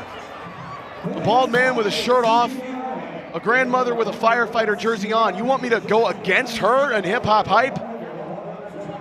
Nah, I wasn't sure I'd be doing that. That grandma looked good in that firefighter jersey. Thanks, Jarius, by the way, for hosting that. He's unbelievable. If you have not seen Banana Land at Sea, the musical, please go do it, because what Brandon and Jarius did to start that musical off was just insane. They gave me goosebumps. It was my first musical, by the way, I've been to, as Joe Gray takes his first cuts today and sends that one above the press box. Firefighter fans, we could really use you actually catching the foul balls for us today as Joe Gray deep to center field. Is Armando back there? You bet he is. Armando Becerra able to track that one back. Maybe wanted a trick play. He'll take the out nonetheless. And I tell you what, with Ron Franklin going out with his injury, and it's great to hear from him, by the way, Armando has been an absolute godsend for the Firefighters. Would have likely been the center fielder anyway. Hello, Montgomery Biscuit. As Nico Holsizer, the former Biscuit, tried to send that one to the moon. Mondo has been an absolute godsend. This is a guy who just couldn't find his way onto the field consistently last year because of how loaded the party animals were. Tanner Thomas, Reese Hampton, Noah Fisher, Jake Skull. Now he's the everyday center fielder and the leadoff batter for the Firefighters. Well, at times he was. He started the year off as the leadoff. Now he's a 5-hole hitter. Still pretty good. Nico ahead in the count, 2-1. Jared Donaldson really wanted that splitter in there. Instead, it's a 3-1 count. Nico earned a ball four sprint in his first appearance. And he'll take a swing and miss, that one going off of Zachary Bridges. And the count is run full. If you're just joining us here, Clowns played at 2 runs in the first to win the first inning, 2 in the second inning. Thought they were about to do something special there, and then the Firefighters put 4 across in the bottom half to tie this thing up at 1 apiece, and then a third inning that included a hit by pitch, a ball four sprint, and a missed throw down to second base. Brings in a run for the Firefighters. They lead it 2-1 as Nico Holsizer earns his second ball four sprint. Andrew Irvine. Somebody play some sweet Georgia Brown right now, man. That looks unbelievable. Well done. Eli Payton, we talked about him earlier. He's got a power swing, and he's been consistently finding ways to put barrel on ball. 5 hits in the young season, banana ball rookie. By the way, the dude got hit by 25 pitches at Grand Canyon University. I believe he set a school record. So when in doubt, you might want to go away from him because he'll lean into a pitch like he does there. Popped up, Premium goes between the legs. How did he do that? On the run. Got some premium gas in the tank there and found a way to bring it in. That's 5 trick plays for the Firefighters, who lead at 5-1 in that category. And now the job done for Jared Donaldson. A little bit shaky at times, but able to exit with a Firefighter lead of 2-1. And who should be on the bump but our man, the Fire Marshal, Darian McDowell, puts up his 6th trick play of the season. Donnie goes 3 2/3, gives up 4 runs, but able to really salvage this thing for the Firefighters. And we say hello to the man they say Netflix and Shill to. Marshall Shill, the Fire Marshal. That man don't have a number, he's above that. He's got a fire symbol on the back of his jersey. And you're in for a treat. If you can't see, there is a bucket on the mound. That bucket is filled with loads of butane and some soap. Just wanted to make that clean. His glove, well, it had a lighter. Now all of a sudden he's saying maybe not. He wants a slow clap. I'm gonna give it to him in the booth too. Everybody at home, in the chat, put a clap. Oh, hold on a minute, folks. I'm still clapping in here. Sam Tenez is playing. Marshall Chill just hosted a concert for him. Fire! Flames everywhere! Willie Carter just had to look to his right and kind of breeze himself off a little bit. That was a little hotter than he wanted it to be. Standing a little too close to the sun. It's a 1-0 count, by the way, for Marshall Shill. Nico Holsizer on first. Marshall coming in last week in relief of Brian Trepanier in Little Rock. Gave up a run, but that was it. Nico Holsizer running. Zachary Bridges throwing down, and he comes off the bag, but not in time enough for Tyner Hughes to lay that tag in. So Nico is on to second with a steal. There's a good throw from ZB. So we take a look at the replay here.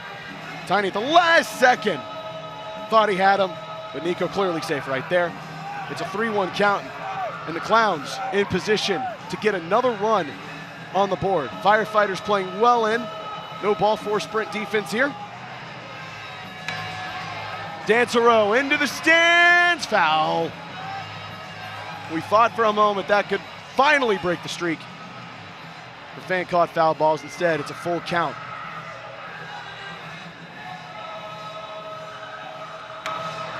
Dansereau to Eric Jones. Tight play at first, and Marshall caught him. And EJ hits a trick play just for good measure. It was by inches, but Marshall beats out Brian Dansereau to first. EJ gets a trick play on the board, and the Firefighters keep a 2-1 lead and strand Nico Holsizer at second.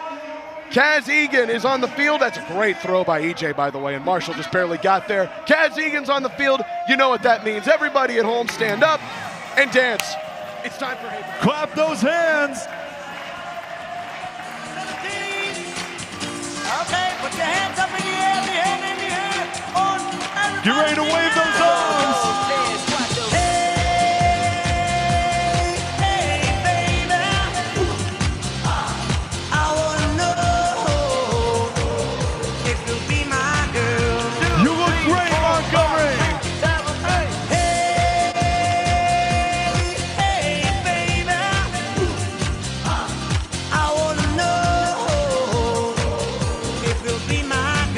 Get some steps in.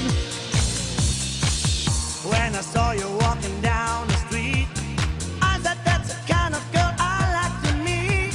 She's so pretty, looks just fine. I'm gonna make her those arms one more time.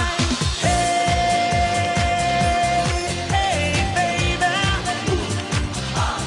I wanna know if you'll be my girl. I had to go through it. And everything. Let's do this thing. Hey, baby.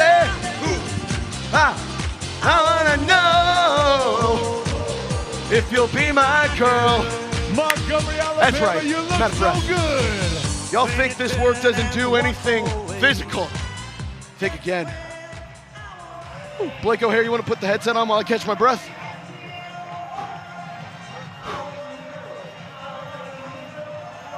Hello, David Griffin.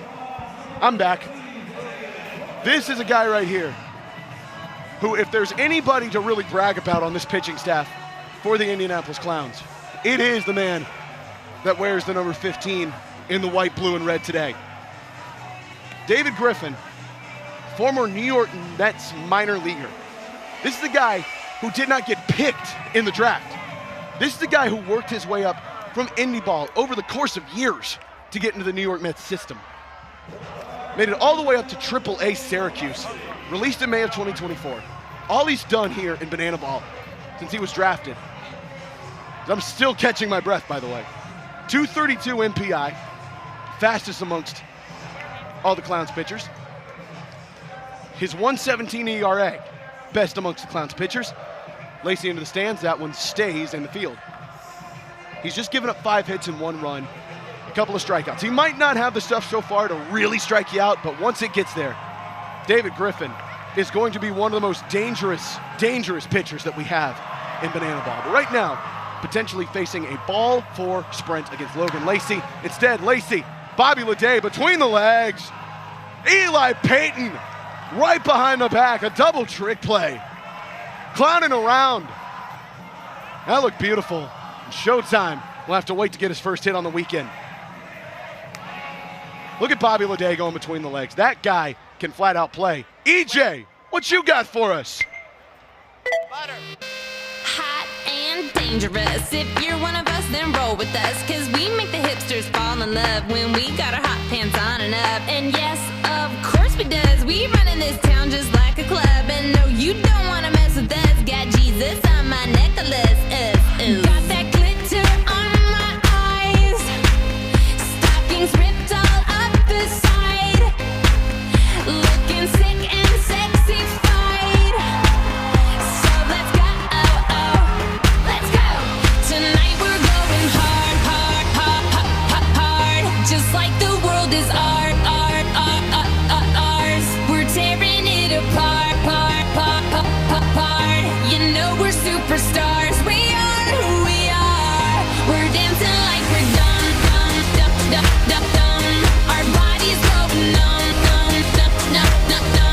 We'll be forever young. Right now he's hoping to make a highlight that would be good for TikTok. Our producer Emerson Elmgren, you see what I did there? TikTok, Kesha. We're playing Banana Ball. EJ 0 for 1 tonight, had a strikeout in the first inning, stranded a runner. This is the guy, 29 home runs in a yellow uniform, but he sends this one to Bobby Leday. Might he have another trick play? Over to Peyton, you bet! That dude, he's not clowning around right now. Serious business for Bobby Leday, trying to get the Clowns back into that equalizer point column, and he's done it darn near by himself. 4-6, Clowns coming back in. That is a screamer into the stands off the bat of Armando Becerra, looking for his second hit on the season. You've seen how impactful Mondo has been as he fouls off another one. His first hit of the year, by the way, just like Eric Jones Jr., bomb. He's just so good. Armando out of Miami, Florida. Trying to reach base here with some Miami heat. Keep that one foul. I'll throw it up here.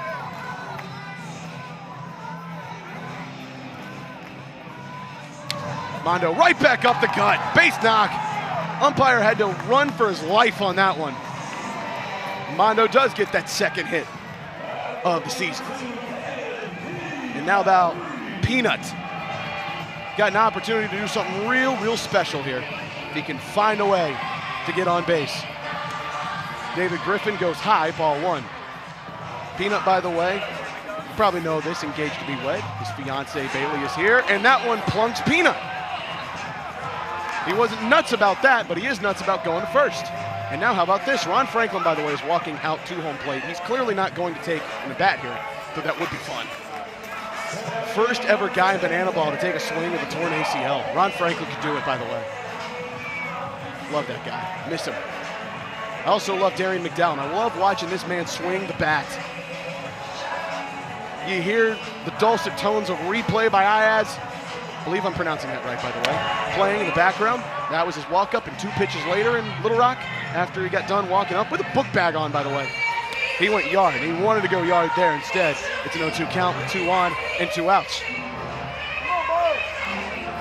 And he swings and misses for strike 3. Quick up, quick down. David Griffin strains 2 on the base pads. Darian McDowell will have to wait again for an opportunity.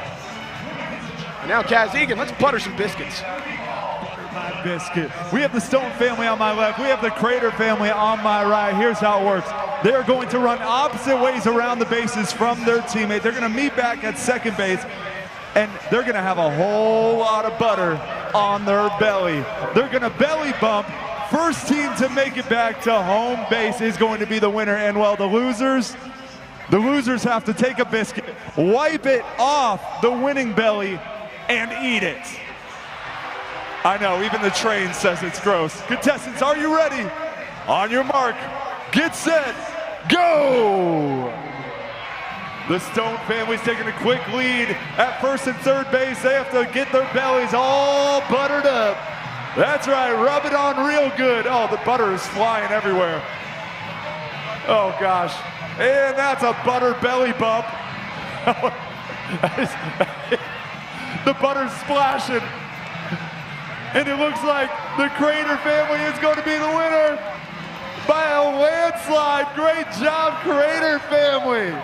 Oh, Stone family, I am so sorry here. Crater family, stand over here. Stone family, oh, why are you wet? Stand over there. Winning, grab your biscuits.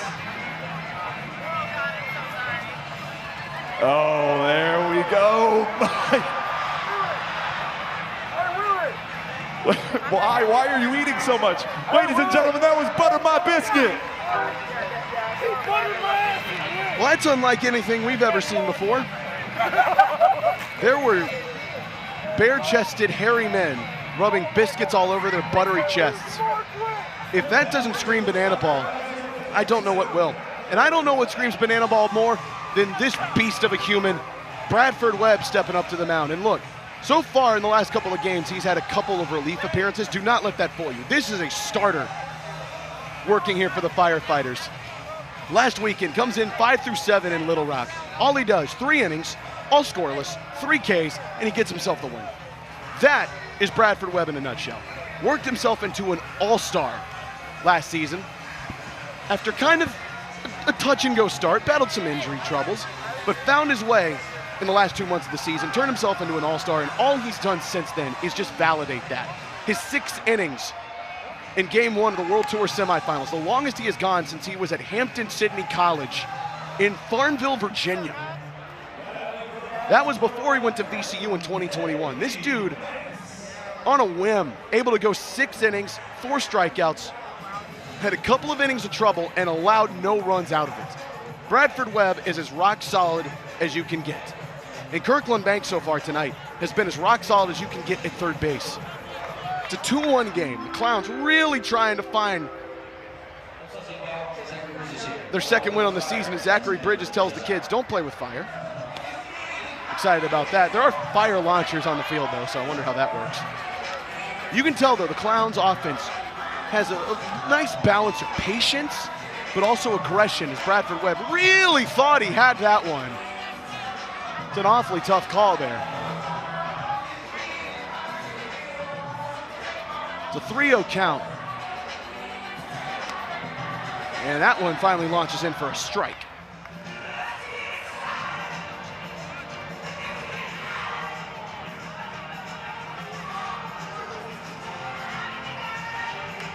KB fouls that one back. And by the way, I want to point out, Zachary Bridges is now out of the game. Firefighters could be free to use that designated fielder somewhere else. It'll be Dalton Cornett behind the dish. The 3-2. And it's high, ball 4 sprint.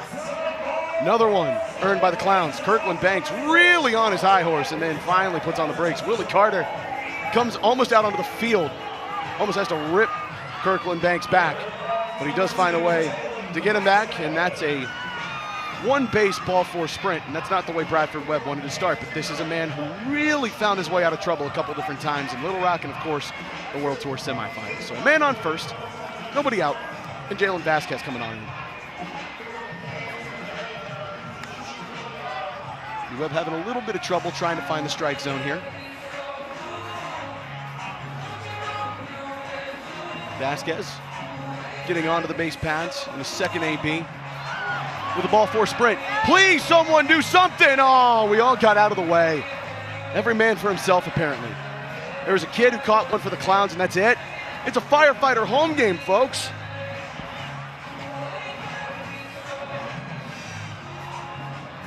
KB looking tightly to check back over. Not in time.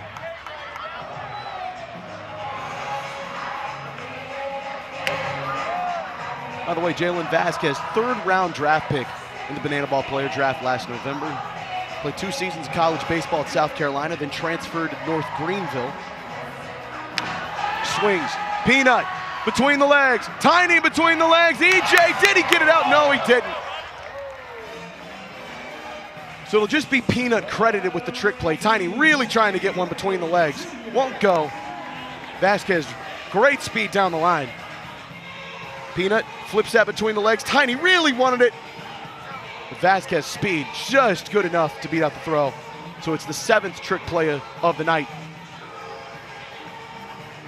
for the Firefighters, and now a discussion. Kelly Dine is going to go take a peek at something. I did not see a fan pop the fan challenge. So there is a challenge here. Waiting to see on what it is. Don't believe there was really any question about the out at second. Vasquez looked clearly out at first. Or Vasquez, excuse me, looked clearly safe at first. It's tight, but I don't see anything on that that's good enough to change this. Here's another angle. Vasquez foot down right about there.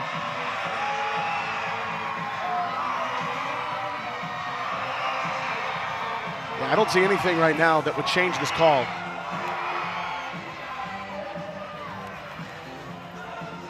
So Kelly Dine and crew come out and confirm it's safe. So I don't know if the Firefighters used the challenge or not, or if the fans popped it, but either way, first base is safe. So the Clowns trade in one runner for another. Jackie Bradley Jr. steps on with a man aboard. JBJ hit in his first AB, then flew out to Darian McDowell on his second. Christian Dearman is shirtless and dancing on your television screens. Rejoice, those of you who celebrate. JBJ through the gap, another base knock. Jalen Vasquez quickly going for third. Darian McDowell with an absolute rocket from right field. Got to Logan Lacey, but not nearly in time. Runners on the corners with only one away. Bobby Leday, who's had 2 hits and 2 plate appearances, comes back looking for another RBI. RBI double in his first AB, then knocked in a single in his second.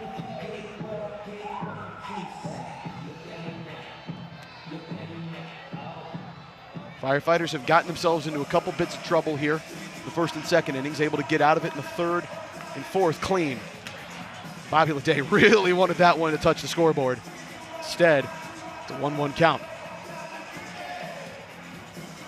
Got a couple of chances to talk to Bobby Leday at Banana Land at Sea.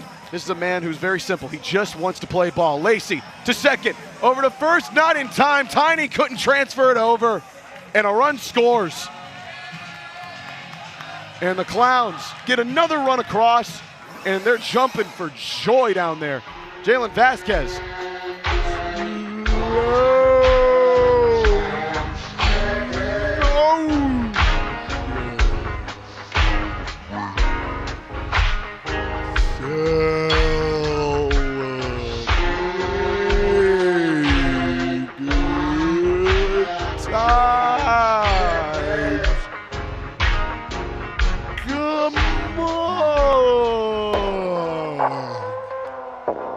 It's all business in the Right now, celebrate good times. Come on.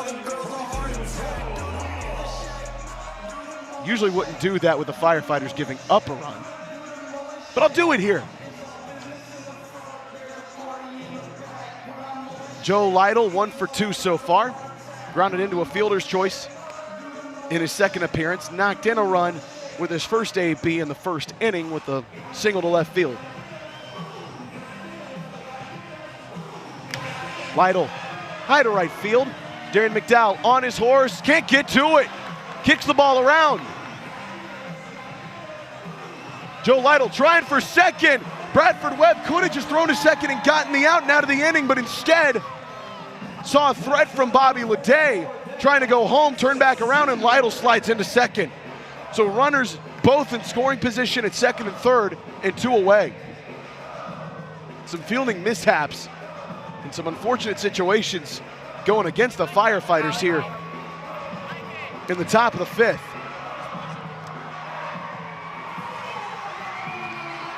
Bradford Webb had Joe Lytle in the pickle. Now, you wonder if Joe had turned back to first, the runner would have come across. Anyway, Joe was halfway to second. I wonder if he was too far to get out of the pickle. Either way, runners on second and third. Dale Francis could really change the trajectory of this inning. Instead, into the stands. Does somebody have it for the Fighters? Oh, we almost did! Dude with a backwards hat had his hands on it and dropped it. Spotlight on you. Got to come up in the clutch. It's a 1-2 count to Francis. A check on the runner, and Dale Francis swings, misses. At strike 3. Might have been a foul tip in the glove. Either way, doesn't matter. Bradford strands 2. Oh, hold on. Strikeout Selly. Are we doing some boom, boom, firepower? Yes, you do. 2 runners on, they stay there, but a run scores. Clowns up 1-0, and now it's time to bang on a drum all day. The one and only Fireline.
For the Fireline!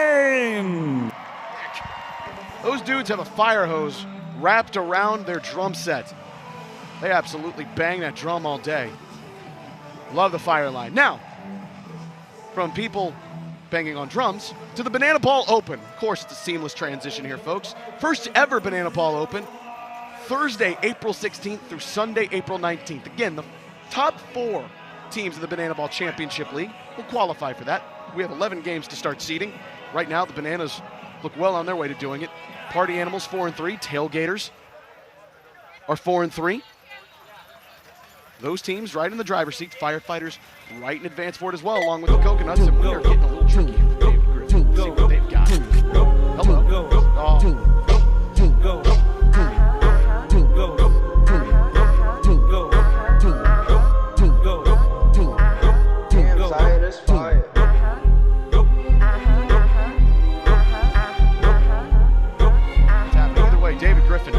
ball. It's David Griffin. Lamar into the stands. That will easily go foul over to Dreamland Barbecue across the street. Had some of that last night. It's an 0-2 count. Dreamland treated us well. Had a great time.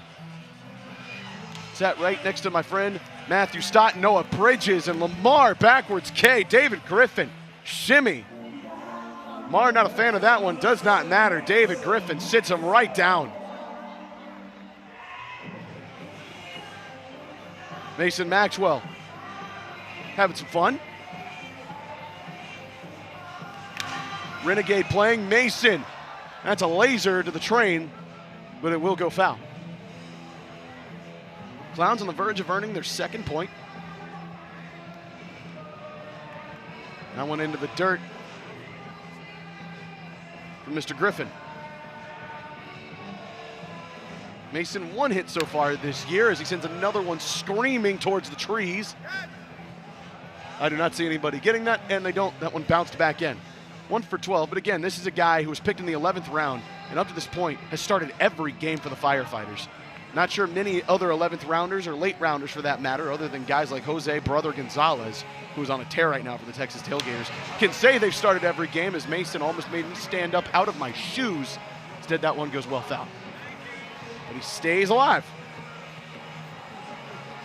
Mason making the full-time switch to first base this year and doing a darn good job. He's gone for 9 trick plays and hit 6 of them. And that one, Mason thought it was well inside. Kelly Dine doesn't think so. That's the 3rd strikeout for David Griffin, and so far, the decision to move the starter to innings 4 through 6 has paid off. Beg your pardon, 4 and 5. I thought it was the 6th inning for some reason. Noah Bridges fouling it off. He had an absolute blast off of Fisher Polydoroff to win the 2nd inning for the Firefighters. A 4-run frame for Val Perez's group as Griffin again soars that one in. Firefighters maybe not loving the strike zone Kelly Dine's calling. So far, haven't seen much outside of the norm here. Bridges stares at the ball, and now a 1-2 count. Fly up. Can that one get down? Yes, it can. Kirkland Banks, Brian Dansereau breaking out the speed, but not good enough as Kirkland throws that one behind his back into the stands. It's a 1-0 lead in the inning for the Clowns, a 2-1 lead for the Firefighters in the game. Our return to Montgomery, Alabama. So many memories shared, and that's going to be a memory for David Griffin. Lifts the leg, mocking Noah Bridges' dog celebration. David Griffin shows that dog in him here. 3 strikeouts for David Griffin, and it's a point for the Clowns. It's a 2-2 game, and now someone's blindfolded out on the field. I think we're guessing body parts here. And her husband. But the game is she has to feel all 3 chests and guess which one is her husband. This game is called Guess the Chest. Christine, are you ready? Come to chest number 1. Okay. Oh, no, it's not feel the abs, it's feel the chest. Okay, she liked that one. Okay, feeling up chest number 2. Okay, she's not sure. Chest number 3. Okay, all right. Christine, you felt all 3 chests. Come over here. Now, I want you to tell me which chest is your husband, 1, 2, or 3? It's definitely number 1. Christine, take off your blindfold and meet your new husband. I'm so sorry. Ladies and, oh geez. Ladies and gentlemen, one more time, give it up for Christine and her husband.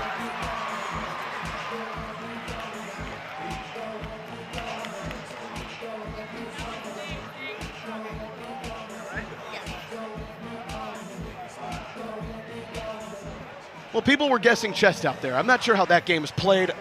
Either way, that woman looked like she was having a fun time with the calendar crew, and I think someone needs to pop a window in this booth. It's starting to get smoky in here. There's some smoke filling this booth. Hold on a minute, folks. This is unbelievable. For the first time ever in the broadcast booth of Banana Land, a magic trick has happened in the broadcast booth. South Tremble has appeared. Southern, what are you doing here? I'm just up here. I honestly don't know how I got up here. That's what happens with magic sometimes. It just happens. You have no memory of what just went down. No, I mean, I threw a smoke bomb, and next thing you know, I'm up here. Yeah, this is crazy. You just pulled a Houdini act. Now you see me, right? Hey, this ballpark has some very special meaning to you, doesn't it, Sal? Absolutely.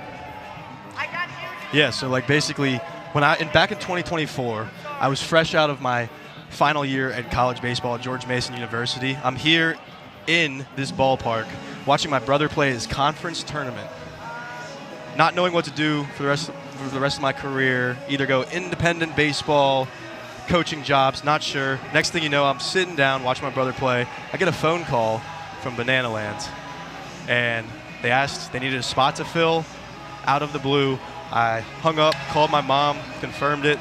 Next thing you know, I'm driving back up to Virginia, where I'm from, and then back down to Savannah within 2 days, and the rest is history. I've loved every moment of it. Showtime, by the way, just pulled out a magic trick out at third base. South, that's unbelievable. So you were watching Fenwick Trimble on the field here. You're sitting in the stands, and then your banana ball journey starts right here at the Riverwalk. Yeah, no, it's an absolute unbelievable time for me, and just, ever since then, it's just been the greatest thing and the greatest opportunity of my life, and I'm just so fortunate for it. Unbelievable. That's full circle, if you could ever describe it. No, absolutely. South, while you're up here, can you do another magic trick? Yeah, and for my next trick, where did he go? Folks, he just disappeared again. What in the world just happened? South Trimble, now you see me, now you don't. What was that? Insane. That was incredible. He just disappeared. Stopped talking and just gone. I guess thank you, South Trimble. Smoke.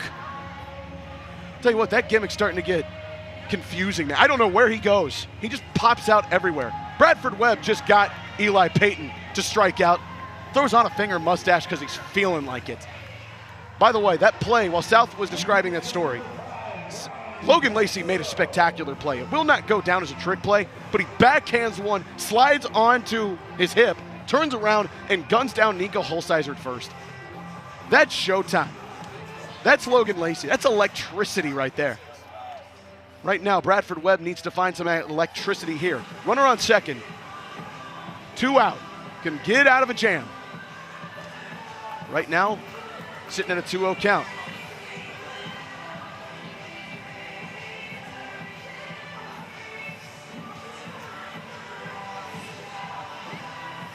B-Webb trying to find the zone.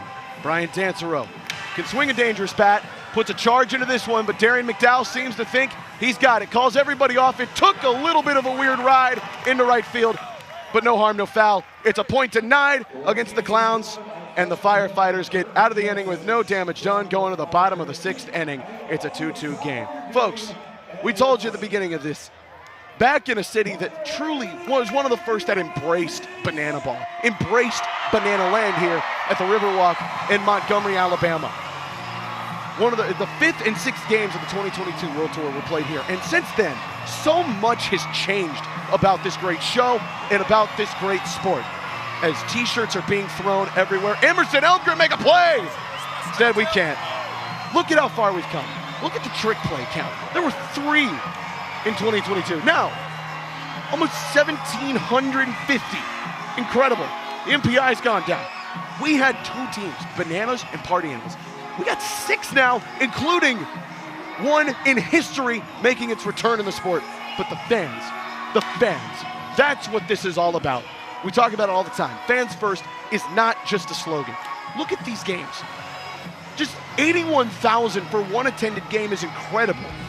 If that were just a weekend, it'd be incredible. But one game, that's amazing at Clemson's Memorial Stadium. And the fans in total, 2.1 million fans that we've seen here in Banana Ball. We cannot thank you enough for allowing us to evolve, for allowing us to change, and sticking with us. That's what it's all about. You stuck with us. When we changed in the Banana Ball player draft, you stuck with us. Bo the Beaver's on a ladder. I mean, could it get any better? I don't know what he's going to do. If Tiny hits one to center field, there's a problem. And I want to tell you, what we just saw is incredible. That would have been a steal of first base 10 times out of 10. But that ball perfectly hit off a fire launcher. Joe Lytle couldn't get to it, but instead his old team delivers him a gift. It's a 1-0 count for Tyner Hughes, who's been plunked who's fouled out to the fans and is now likely to be the victim of a trick play. Jalen Vasquez tip drill right to himself. Nico Holsizer running right on in, but the communication good. And JV notches down a trick play. Chief is here! Look at that dude. He went 100 last week, and he's going to start out 1 for 1 here. Good boy. On a back two. The best hitter in banana ball right now is not a player. Oh, look at what David Griffin found. Holy moly. Dalton Cornett hit one right back up the middle, and David Griffin said, no, you don't. What a circus act of a catch that was. Plucked it right out of the sky. David Griffin absolutely feeling it here in Montgomery. So quickly 2 down. We're not even in a minute and 20 seconds into the inning. The appeal down to first. Logan Lacey, no, he did not. David Griffin really wanting that one. Instead, he'll have to settle for a 2-0 count. Again, outside. And Lacey, who's gotten a board off a missed trick play, might have an opportunity at a ball 4 sprint with a 3-0 count. And he does. Late call, but Logan Lacey aboard. And now the Firefighters have the inning-winning run on first base. He will stop and spin right back around. I'll tell you what, Clown's ball 4 sprint defense for the most part tonight has been spectacular.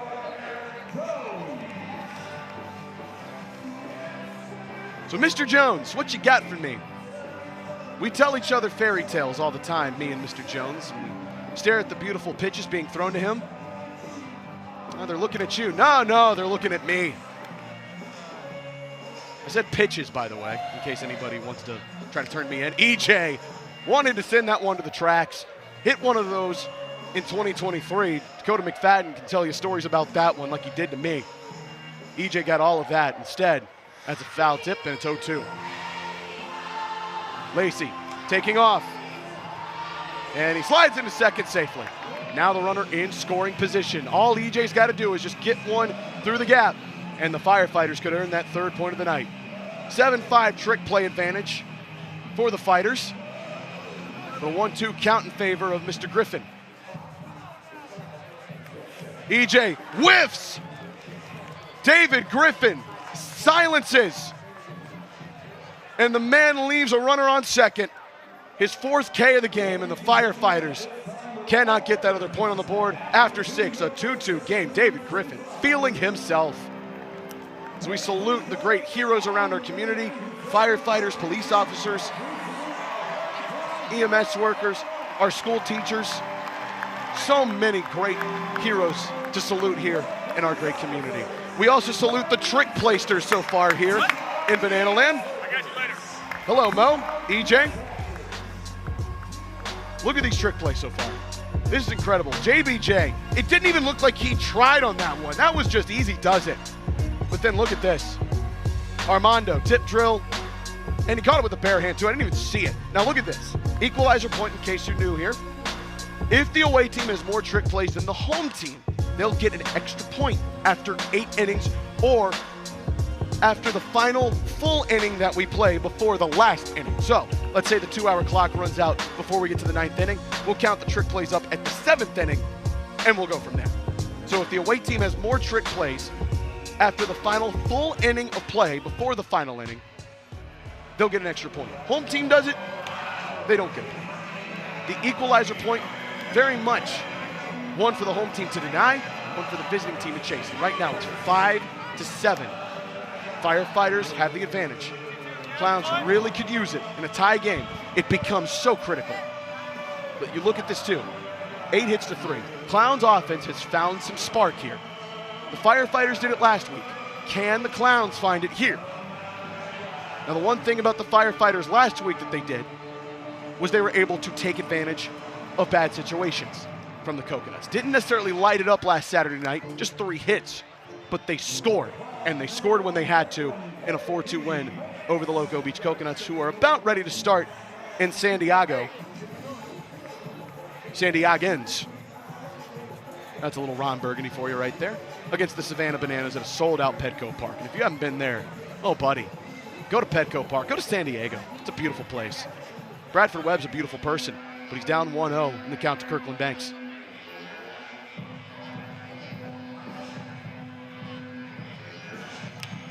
Real quick, Kirkland Banks over Matthew Stott's head. It's a 1-1 count.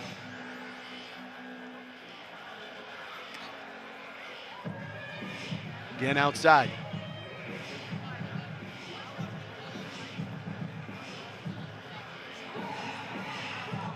Two-one, right back up the gut. Kirkland Banks off the glove of Peanut. Tiny racing out into center field. Caden Green gave it everything he had there, just couldn't quite bring that one in. It's a tough play to make, and it's a single for KB. Peanut slapping his chest. I think a lot of Firefighters can give him a pass on that one, given how tough that would have been of a play to make. But again, the Clowns are putting the Firefighters in very difficult situations where they've got to find some pressure. JV moves out of that one. Bradford comes after you with a four-seam, a slider, a cutter, and a changeup. Sits low 90s on his best throws. We've seen Jalen Vasquez earn a couple of trips on base. Darian McDowell has a beat on that one in right field. Between the legs, and he dropped it. And that's where it can harm you. Vasquez on his horse, trying for second, and the tag not applied in time. Peanut looked back for third, didn't see JV running, and that's a missed trick play for Darian McDowell. And there are two on in scoring position for the Indianapolis Clowns. Again, the Firefighters will have to find a way out of some damage. Look at this. Might have been one where Darian McDowell would have been forgiven just to go for it the old-fashioned way, but instead, a laser can't get pulled in, and now JBJ with runners on at second and third, nobody away, has a chance to really break this inning wide open. See Zach Phillips and Ben Dunn in the home bullpen. The 2-0. Man, a ball four sprint would be disastrous here for the Firefighters, but it would be so good for the Indianapolis Clowns.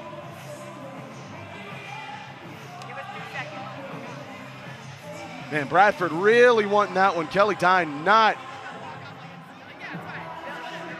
biting at it.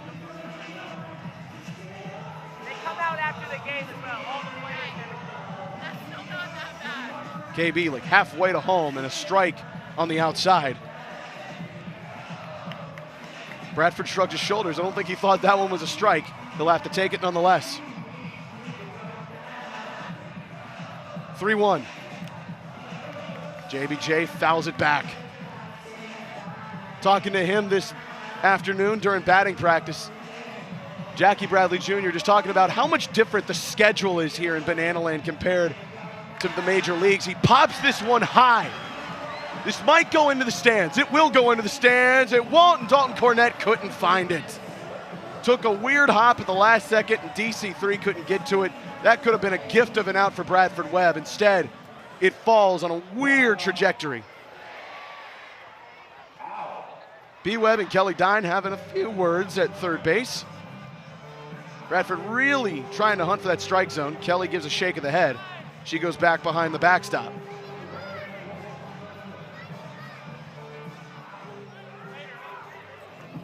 Don't want to remind people too much of the clock here. We do have 30 minutes still remaining, and we're in the top of the seventh. Not in danger territory yet, but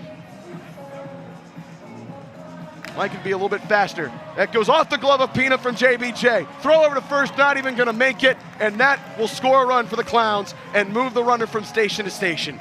JBJ aboard, as the fielding has not helped Bradford Webb here in the top of the seventh. Peanut had a tough play to make on the first AB. Darren McDowell missed a trick play, and now JBJ with a screamer off the glove of Peanut. And Leday knocks this one into right field. Darren McDowell will throw it in. Dalton Cornett, did he lay the tag? No, he didn't. And JBJ moves up to second. Jalen Vasquez will score again. And two are across for the Clowns. Two will have one away. It's a great throw from Darren McDowell. Maybe just a hair off target. And yep, he missed him. It's a great call from Kelly Dine at the angle. DC3 catches up to that one, stops it from going to the backstop. But right now, man, the Firefighters just need to find some sort of momentum play here in the top of the 7th, because right now, the fielding just hasn't quite gotten Bradford Webb out of some jams. I'd like to see a replay of that one, because, man, I don't know how much better Bradford Webb could get on that.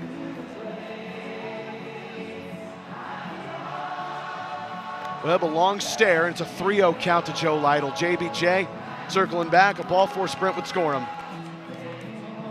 Lytle showing he's not even going to try at the 3-0.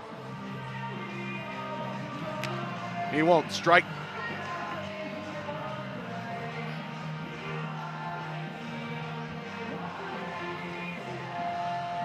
(3-1). Lytle into the stands. Foul. Cal works full.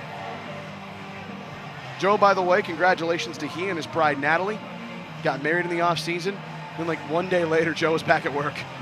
Honeymoon not quite engaged just yet. It's a ball 4 sprint, and Bradford Webb takes a knee. The 3rd run will come around to score. The Firefighters will hold up Joe Lytle.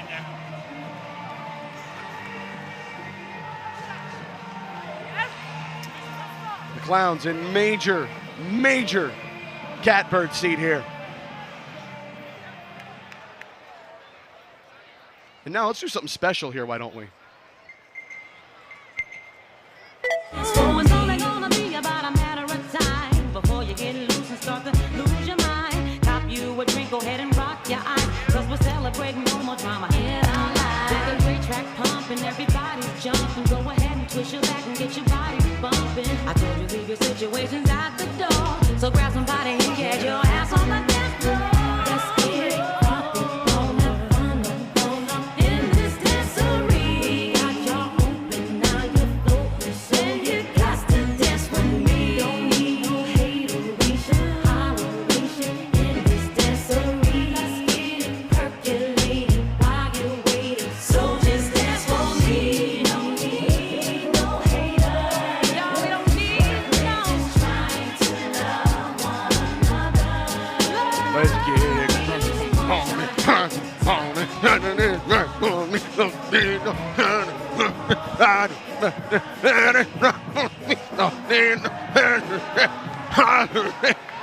I love that song. If you didn't clap your hands at home listening to Family Affairs by Mary J. Blige, man, what are we doing? You know, right now who's not clapping his hands is Bradford Webb. This inning really not going the Firefighters' way.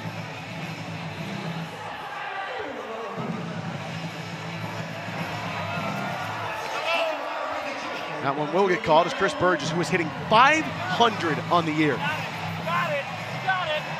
Comes in for his first AB in the place of Dale Francis. Burgess, chopper to 3rd. Lacey over to Tiny. That was the 3rd out. I don't know that they actually, no, it wasn't. It was the 2nd out, I beg your pardon. Tried for the double play. And I'm all twisted up here too. Burgess got to his first safely. So 2nd is unoccupied, but 1st is. And Joe Gray comes back up. Really thought there were 2 outs for some reason in my brain. All hazed up over here. It's that smoke that South launched in here, I'm telling you. It got after me. In fact, it's still coming out from the 3rd base, left field line. This is an inning, by the way, reaching its 8th minute. Really tough one for Bradford Webb, and it's going to get worse as Joe Gray pops one right back up the gut. Burgess will move from 1st to 2nd. Easy does it.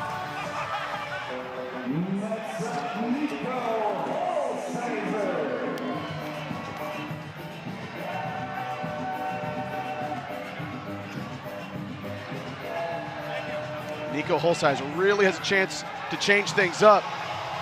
Somehow that one got underneath the fire launcher, came all the way through, and Chris Burgess and Joe Gray did not move up. Firefighters got a gift there.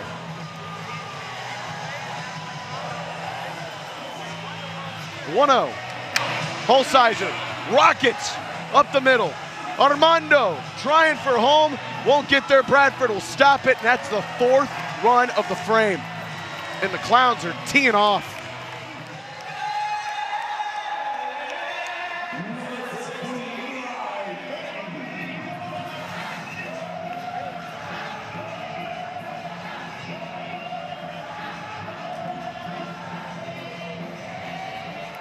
Firefighters need to find something here.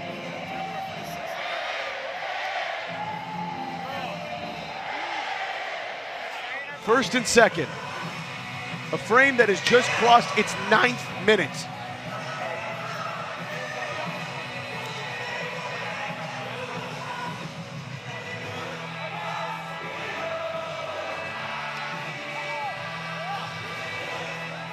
A 3-0 count. Bradford Webb just cannot get out of this thing.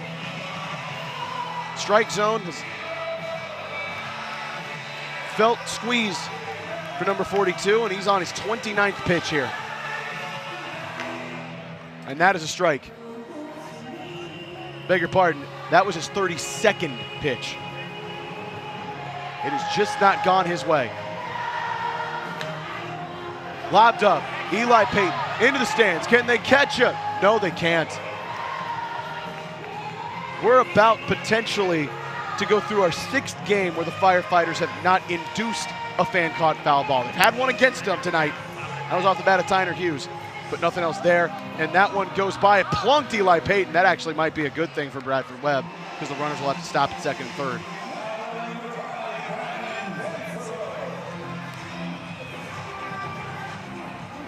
And Bradford Webb, that's it for the night. Zach Phillips will come on in.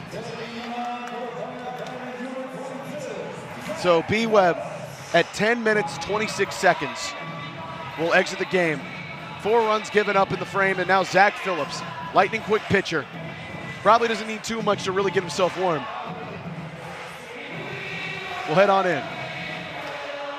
Swings right away. Gonna face Brian Dansereau. The lefty is a 3 World Tour Savannah Banana, now his first with the Firefighters. Dansereau into the skies, into the seats. Somebody do something! They won't. I think he got into the Dippin' Dot stand, by the way. Philly right down the middle, and that will put an end to the frame finally. That's a 23-second strikeout for Philly. Firepower. And he'll hit the night of the museum, but not before the Clowns plate 4 in the frame on a tough strike zone and really put themselves in the driver's seat in the top of the 7th. Folks, it's time for one of my favorite games on the planet. There are 4 large balls on the field. They are labeled with different things. I cannot read what they are right now. One says Auburn. I think another one probably says Alabama. One probably says Troy, maybe Georgia. They're going to run into each other. There are 4 golden at bat helmets lining these people. They are going to run into each other as hard as they possibly can. That one says Auburn. Peanut loves him. Hello, Turner. Kaz. Egan. Oh, my goodness. Bama guy runs in. All right, we'll reset. So far, I see Auburn. I see Bama. It's just Auburn versus Bama. That's what I think it is. And so it's iron balls for the Iron Bowl. I get it now. I get it. 2 people just fell, by the way. See, this is awesome.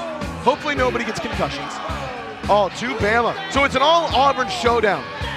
Cam Newton against somebody else that was good for Auburn. Janai Broom, basketball star. Oh!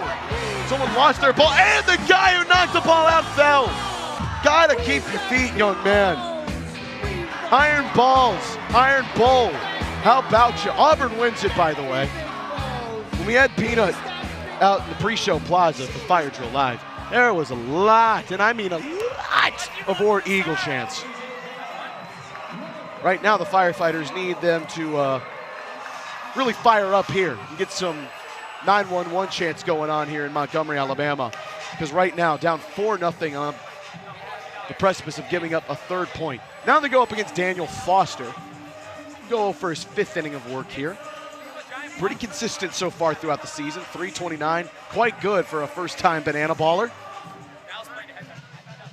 Can he find a way to get things out of trouble here? Not really in much trouble. He's got 4 runs to play with. 6th-round draft pick in the player draft. Pitched 4 seasons at Palm Beach Atlantic. He made 56 appearances and 16 starts for a school called the Sailfish, by the way. What a great nickname. Mondo looks at that one. 2-0 count. For the Fighters, man, they absolutely have to have it. Right now, still in the driver's seat of the equalizer point. But the Clowns, who have been willing to show some trickeration in the field, just sit 2 behind him and really have an opportunity to get something done in the inning with a point, and KB dives out. That was sick. At third base, read it perfectly at the last moment, pops on down. Armando would have been safe if this wasn't caught, and instead it was. Kirkland Banks, how do you do? First out of the inning was a beauty. Peanut right back to KB, but it's foul.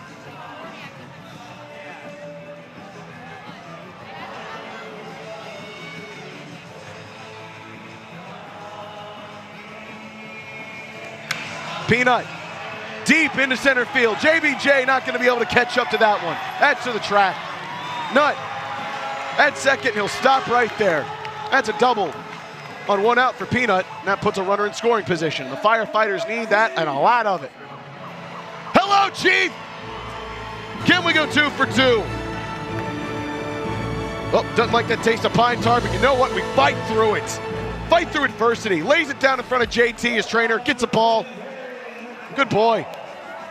Now Darian McDowell, can he find some good juju off of the chase from Chief? Darian not on the base pads tonight. Firefighters really could use a bat here. And then he will get that right by Bobby Leday. Peanut will move from second to third. Darian McDowell aboard with his first hit on the night. KB saves that one from rolling way far out. And now Lamar Sparks with runners on the corners. Woke his bat up last week. Can he find a strike here? Lamar is dancing to some office music. Hello, Dakota McFadden, would like you to move. Thank you very much. Lamar Sparks earned a sprint in his second AB. I beg your pardon, that was his first AB. It's a strike on the outside. Lamar, that's a laser to left field, and that will score Peanut. That'll be a single for Lamar Sparks, but hey, that'll do the trick just nice and fine. South Trimble didn't want to take a chance and go to third, so sticks close. Stops at second. So runners on first and second for Mason Maxwell, and now this is the inning tying run. Mason looks at 1 outside. Look at the sign from Johnny Hummel, by the way. I love Mason Maxwell. I do too, by the way, and he swung and missed at that one. Really would love for Mason to find his way onto the base pads here. Could use it. Anyway, whether it's a ball 4 sprint, steal a first base, or that. Right to center field. Around comes Smoke. He wants home, and he'll get there. 2 across for the Fighters. Mason Maxwell with an RBI single. That'll do the trick. Slaps the hands of Drew Yanesta. Mad Max, good on you. Hit a Jeff Hardy. Yes, sir. Stretch your stuff. And now the inning winning run is at home plate. And who better could it be than Noah Bridges, who had an inning winning home run in the second inning. Boy, I am goosied up. Noah, chopper, second base, might be tough. Vasquez dropped it, and Bridges is safe. Lamar back to third. And holy cow, look at this. Bases juiced, nowhere to put Tyner Hughes. Joe Lytle trying to tell his people to calm down. Bases loaded. Noah Bridges beat out the throw from Jalen Vasquez, who mishandled it. Tiny to left field. Will that get down? Yes, it will, to the track. Lamar's home. Mason's home. Noah Bridges held at third. How about this for the Fighters? And 1 run within tying this thing.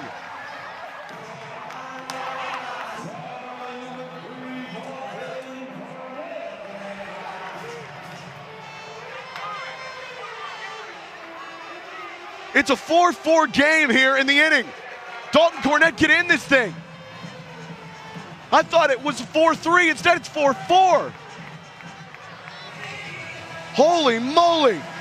The Fighters right back. John Hummel loves Dalton Cornett, me too. What an inning save this could be for the Fighters. I love Dalton Cornett too, man. Outside, a ball 4 sprint would do the job. It could bring 2 runs home if we wanted to. Kaz Egan is sweating. I'm sweating. Ball 4 sprint. Somehow, some way, the Fighters are going to salvage the inning and win the point. How in the world did that happen? Tiny will come home and do just for good measure. I'm riding solo, but I'm riding deep with these Firefighters. How did that happen?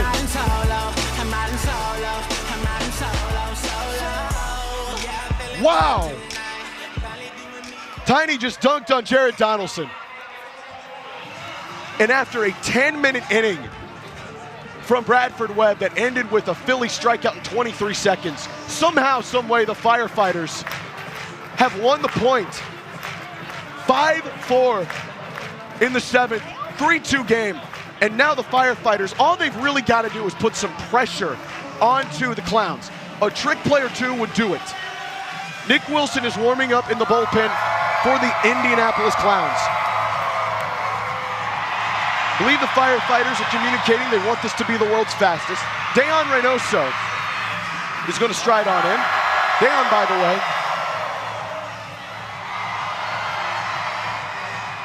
has some connections to Banana Ball in the past. Number 1, Mark Crocco, the head coach of the Coconuts, was head coach at Erskine. World's fastest is supposed to be applied here. Noah Bridges, he just ran home, by the way, so I can understand him maybe striding and taking his time to catch his breath. But he was coached by Mark Crocco.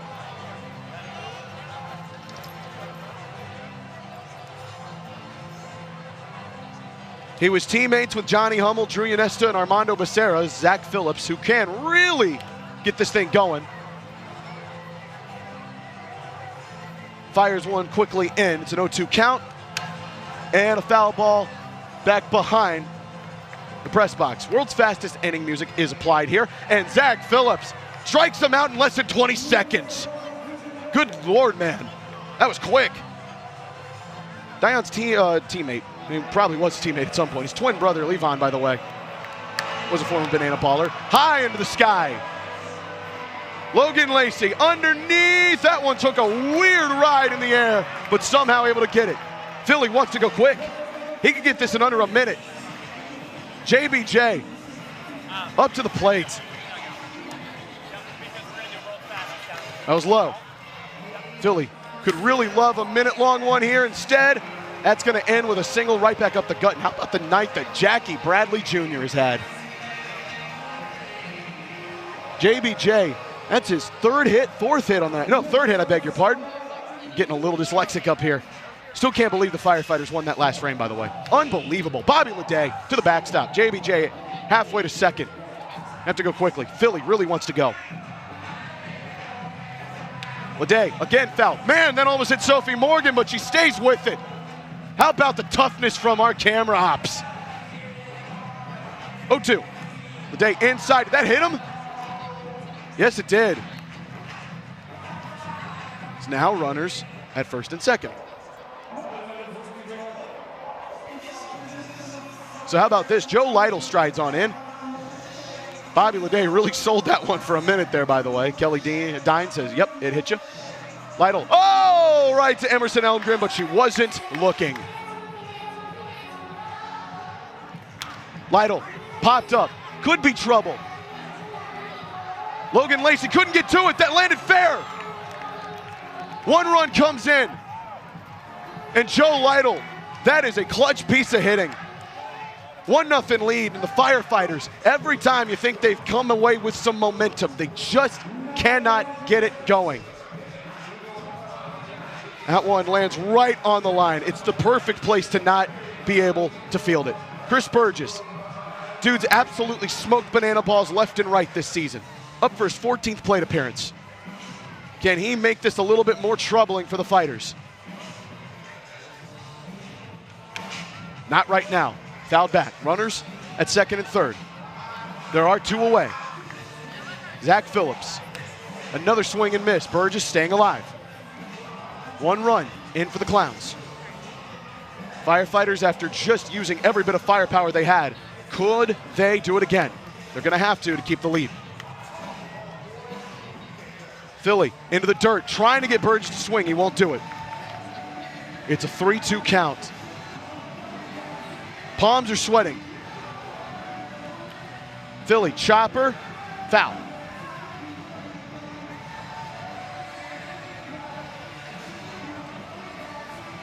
We'll do it again. Burgess, right back to Foxy. He made a sweet play with the offhand.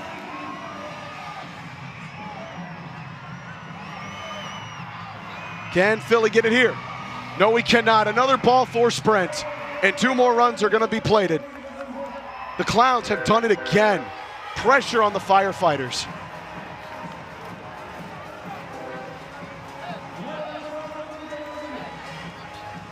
So Burgess with a 2 RBI ball four sprint. It's a 3-0 inning.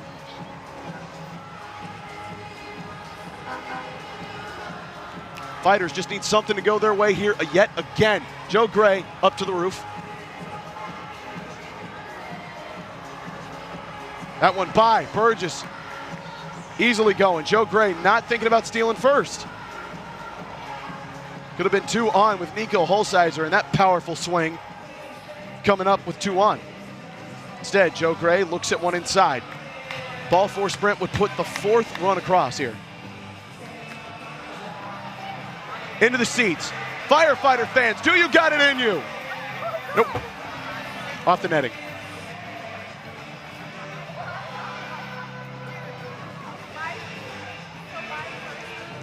Stay alive at 2-2. Philly trying to find something. He was flirting with one rather fast inning, and it went bad fast. Dalton Cornett lets that one go off, and Chris Burgess has gone all the way to 3rd without the ball being put in play. This is what happens when the Clowns' bats really come alive. They make it really difficult for you and your pitchers. By the way, I don't want to mention the equalizer point too much here, and that's another ball four sprint. That's the 4th run to come across here for the Clowns. Right now, the Firefighters pitching, which has been so pristine through this season, has come apart here in the 7th and the 8th. And now Nico Holsizer, who, man, is looking for that first barrel on bat that really makes, or barrel on ball, excuse me, that makes everybody lose it. Could really change this again. By the way, I just said I didn't want to mention the equalizer point too much, but it's a 2 trick play separation. Clowns very much are in the play for the equalizer point, and if they win the point here, that would give them a 4-3 lead going into the 9th.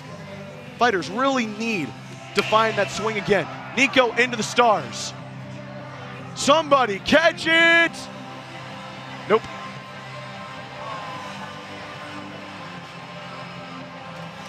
Nico swings by Logan Lacey into left field, and the inning just continues.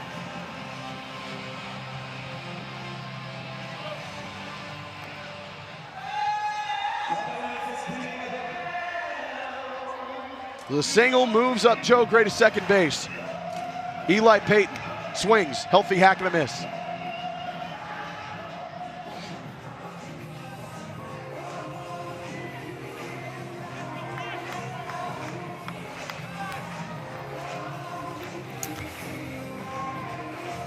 One, swing and a miss again. Nope, they say it's a foul tip. Either way, it's strike 2. Philly has had some strike 2 situations and just has not been able to get out of it. Can he find it here? Yes, he can. Backwards K on Eli Payton, and finally the inning ends, but not before the Clowns plate 4 again. And we're gonna have a world's fastest here, and we see how that affects Nick Wilson. There are 5.5 minutes to go on the clock.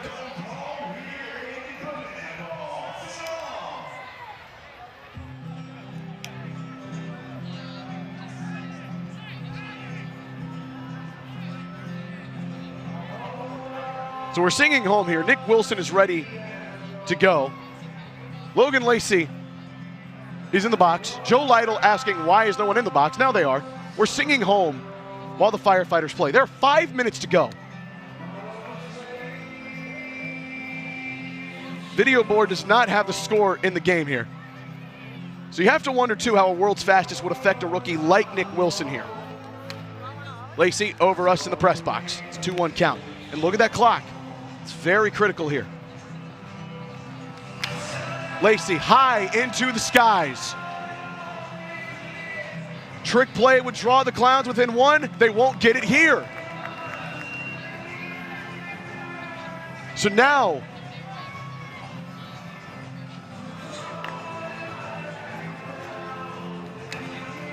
the Clowns down to 2 outs left in the inning. They trail by 2 in the trick play column. A tie doesn't get them the point.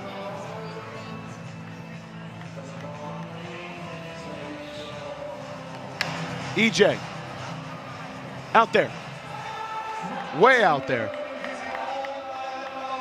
2-1 count, make it 3-1. Nick Wilson doesn't seem like the time is affecting him very much. Looks locked in. It's a ball 4 sprint though. And that's how the Firefighters got it going in the bottom of the 7th. They played at 5. They're gonna need 5 again. By the way, if they get the 5th, it likely means this inning is going beyond the 2-hour limit, and that would mean that the Firefighters would win the inning.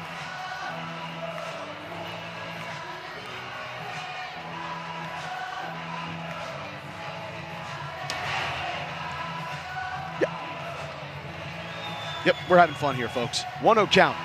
Mondo, healthy swing. Wanted to send that to the outfield grass. And keep a look at that clock. Mondo, this could be trouble. Vasquez, they don't go for the trick play, and that gets by Eli Payton at first. So it's a 2nd out.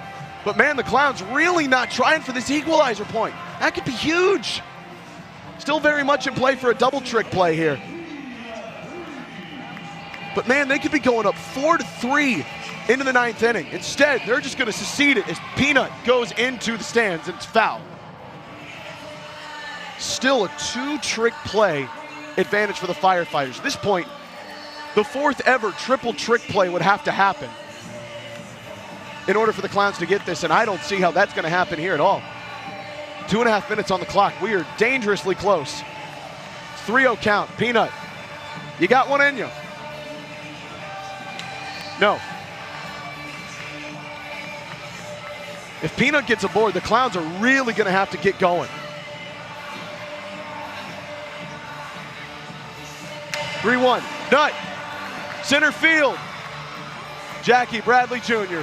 watches that one sail into his glove. The Clowns get the point in the inning, and we are gonna go to the 9th inning and the final inning. Kaz Egan, explain them rules. The score is 3-3. But the thing about Banana Ball is the final inning means the most, as every run scored counts as a point. It all comes down to this, ladies and gentlemen. This is the final inning. Ladies and gentlemen, please welcome Sam Tanez.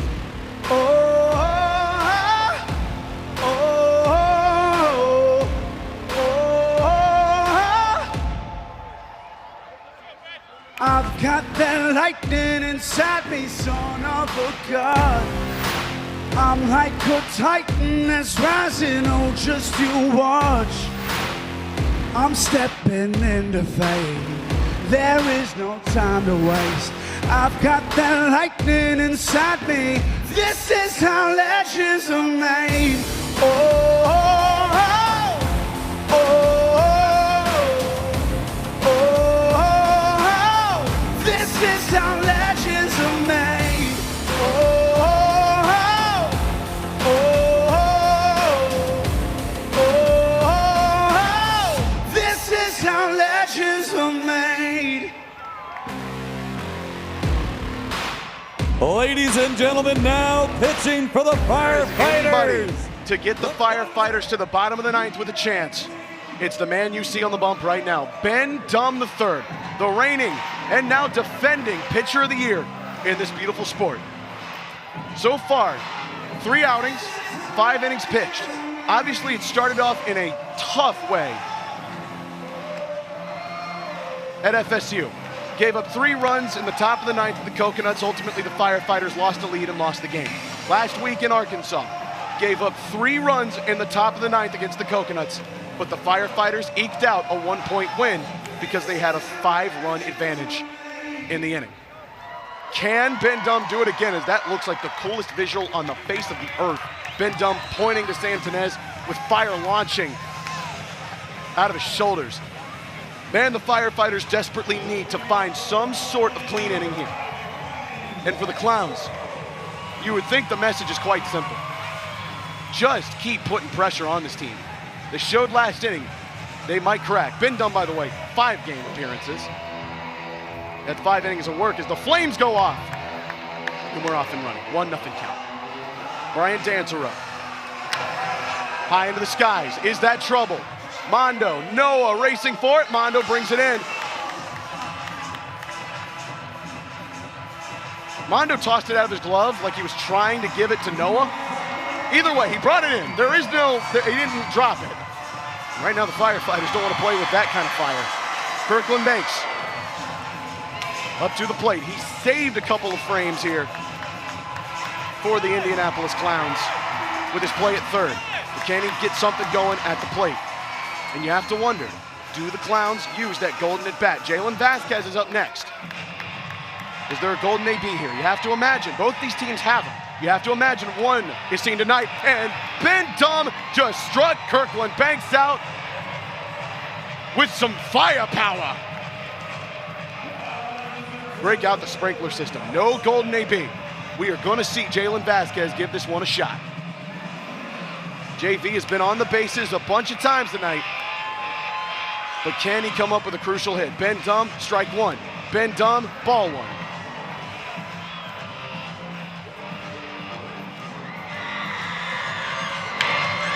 Vasquez, deep to right, foul. Boy, that looked good, but it barely goes over that bald man's head sitting on the wall. There's a lot of threes there. Vasquez again, right field. Darian McDowell's got to get on his horse. He won't catch up to it. It's gone. It's gone.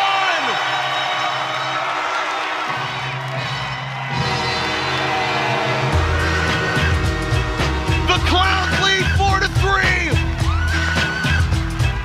Jalen Vasquez, his second homer of the year, the biggest to date. 4-3, Clowns lead.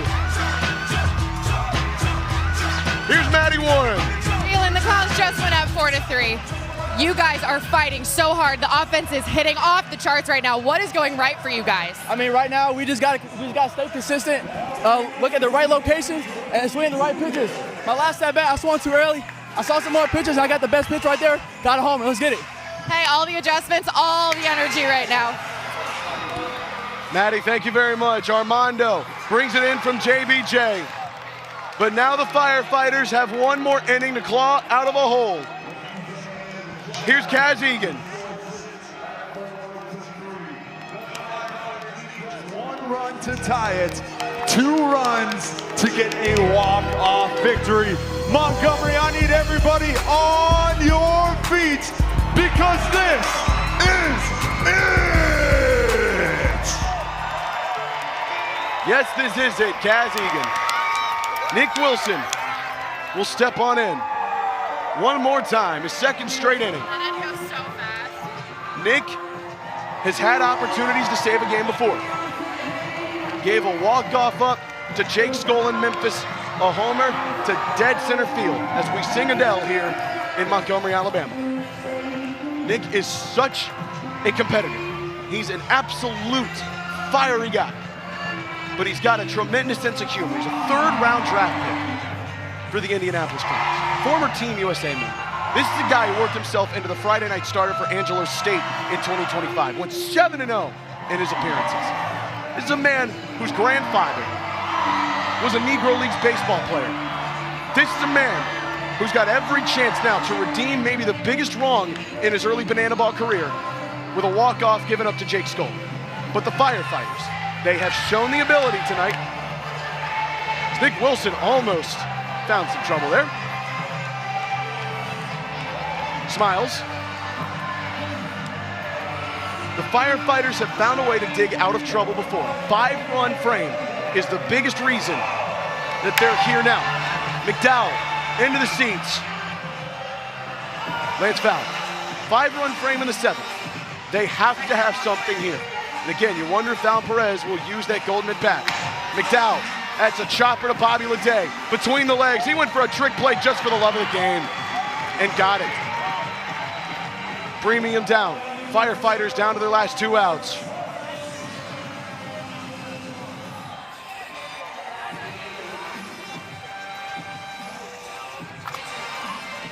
Lamar, healthy swing.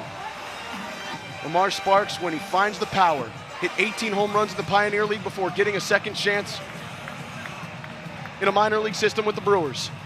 He was drafted out of high school to the Baltimore Orioles in the 5th round. Could use one here. Instead, he swings by strike 2. Firefighters just need a base runner.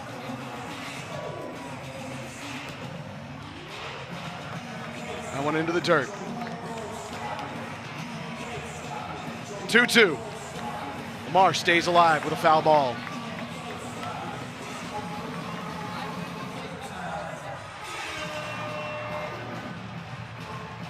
Lamar, strike 3. And the Firefighters have not put a runner on. And their chances rely on Mason Maxwell. With the trick play count at 6-7. In the 9th inning, the Clowns cannot get the equalizer point, but they have a point in the frame, thanks to a home run from Jalen Vasquez. It's a 4-3 advantage for the Clowns. Mason Maxwell got to find a way on base. Instead, he's down 0-2. Firefighters down to their last strike. 0-2. Mason, can he stay alive? No, he can't. And the Indianapolis Clowns explode in the final 3 innings and win their first game since Florida State. 4-3, the final. The Indianapolis Clowns come to one of the most important cities in civil rights history, the home of the Montgomery Gray Sox of the Negro Southern League, and they find a way to win Game 1. They break out of their offensive slump, explode in this one for 14 runs, and win it 4-3 and stay very much alive in the hunt for the Banana Ball Open. And for the first time since Tallahassee, the Clowns will dance.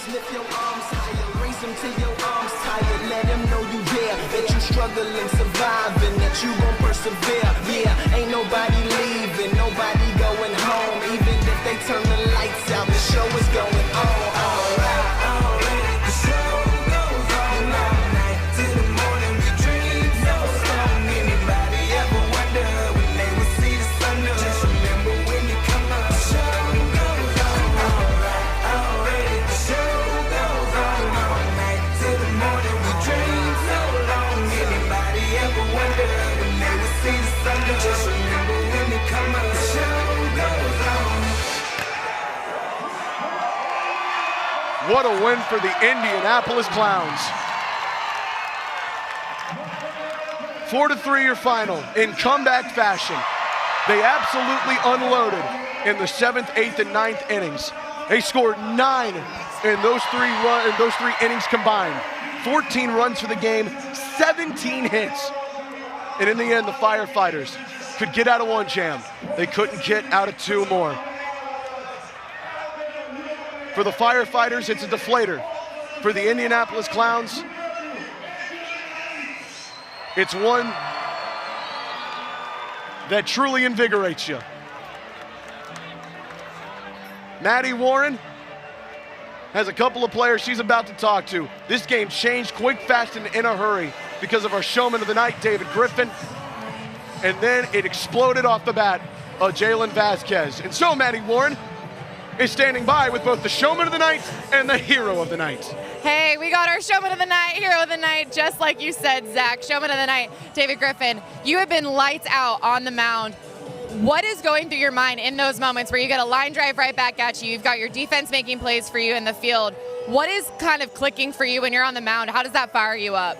Hey, it's an electric environment. Get in the groove. Don't think too much and just throw the ball. You just got to get it there. Everything else is out of my control. I just trust God at this point. Throw the ball, get there. I got a group of great guys behind me. We're going to make some plays.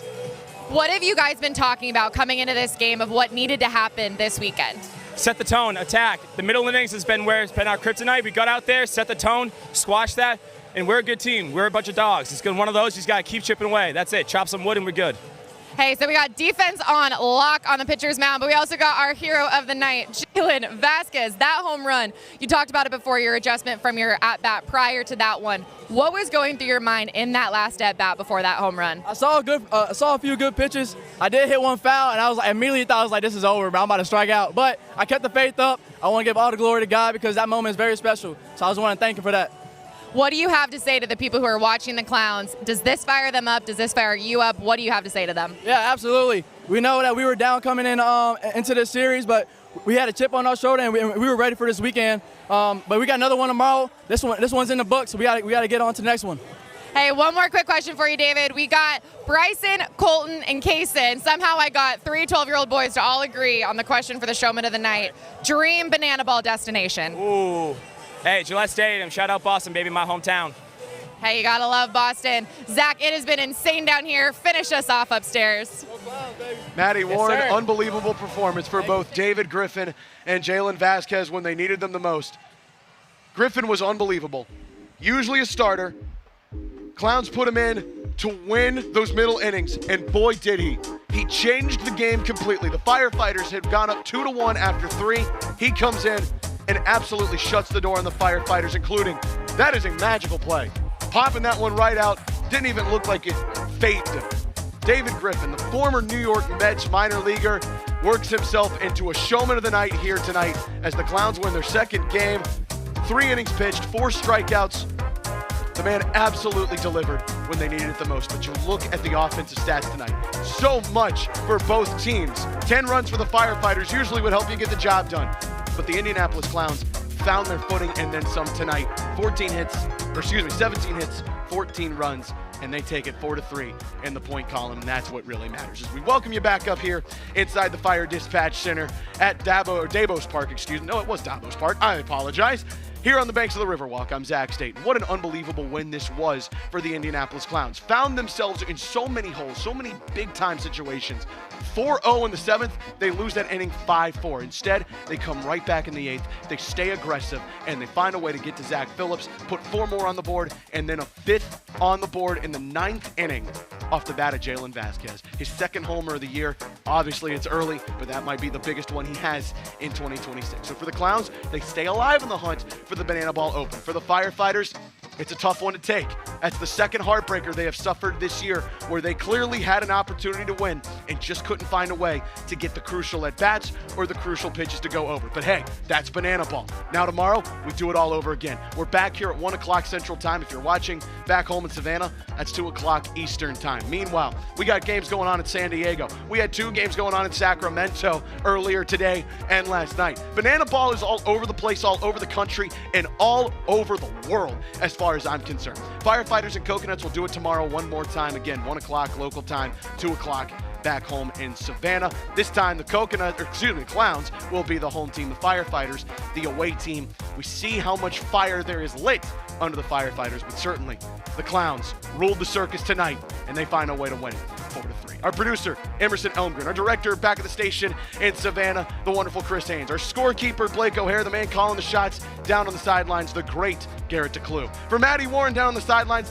I'm Zach Staten. The Clowns win their 2nd game here in Banana Ball 4-3. We see you tomorrow right back here in Montgomery, Alabama for Game 2 between the Indianapolis Clowns and the Firefighters. I'm Zach. Until next time, everybody at home, fire me up, baby!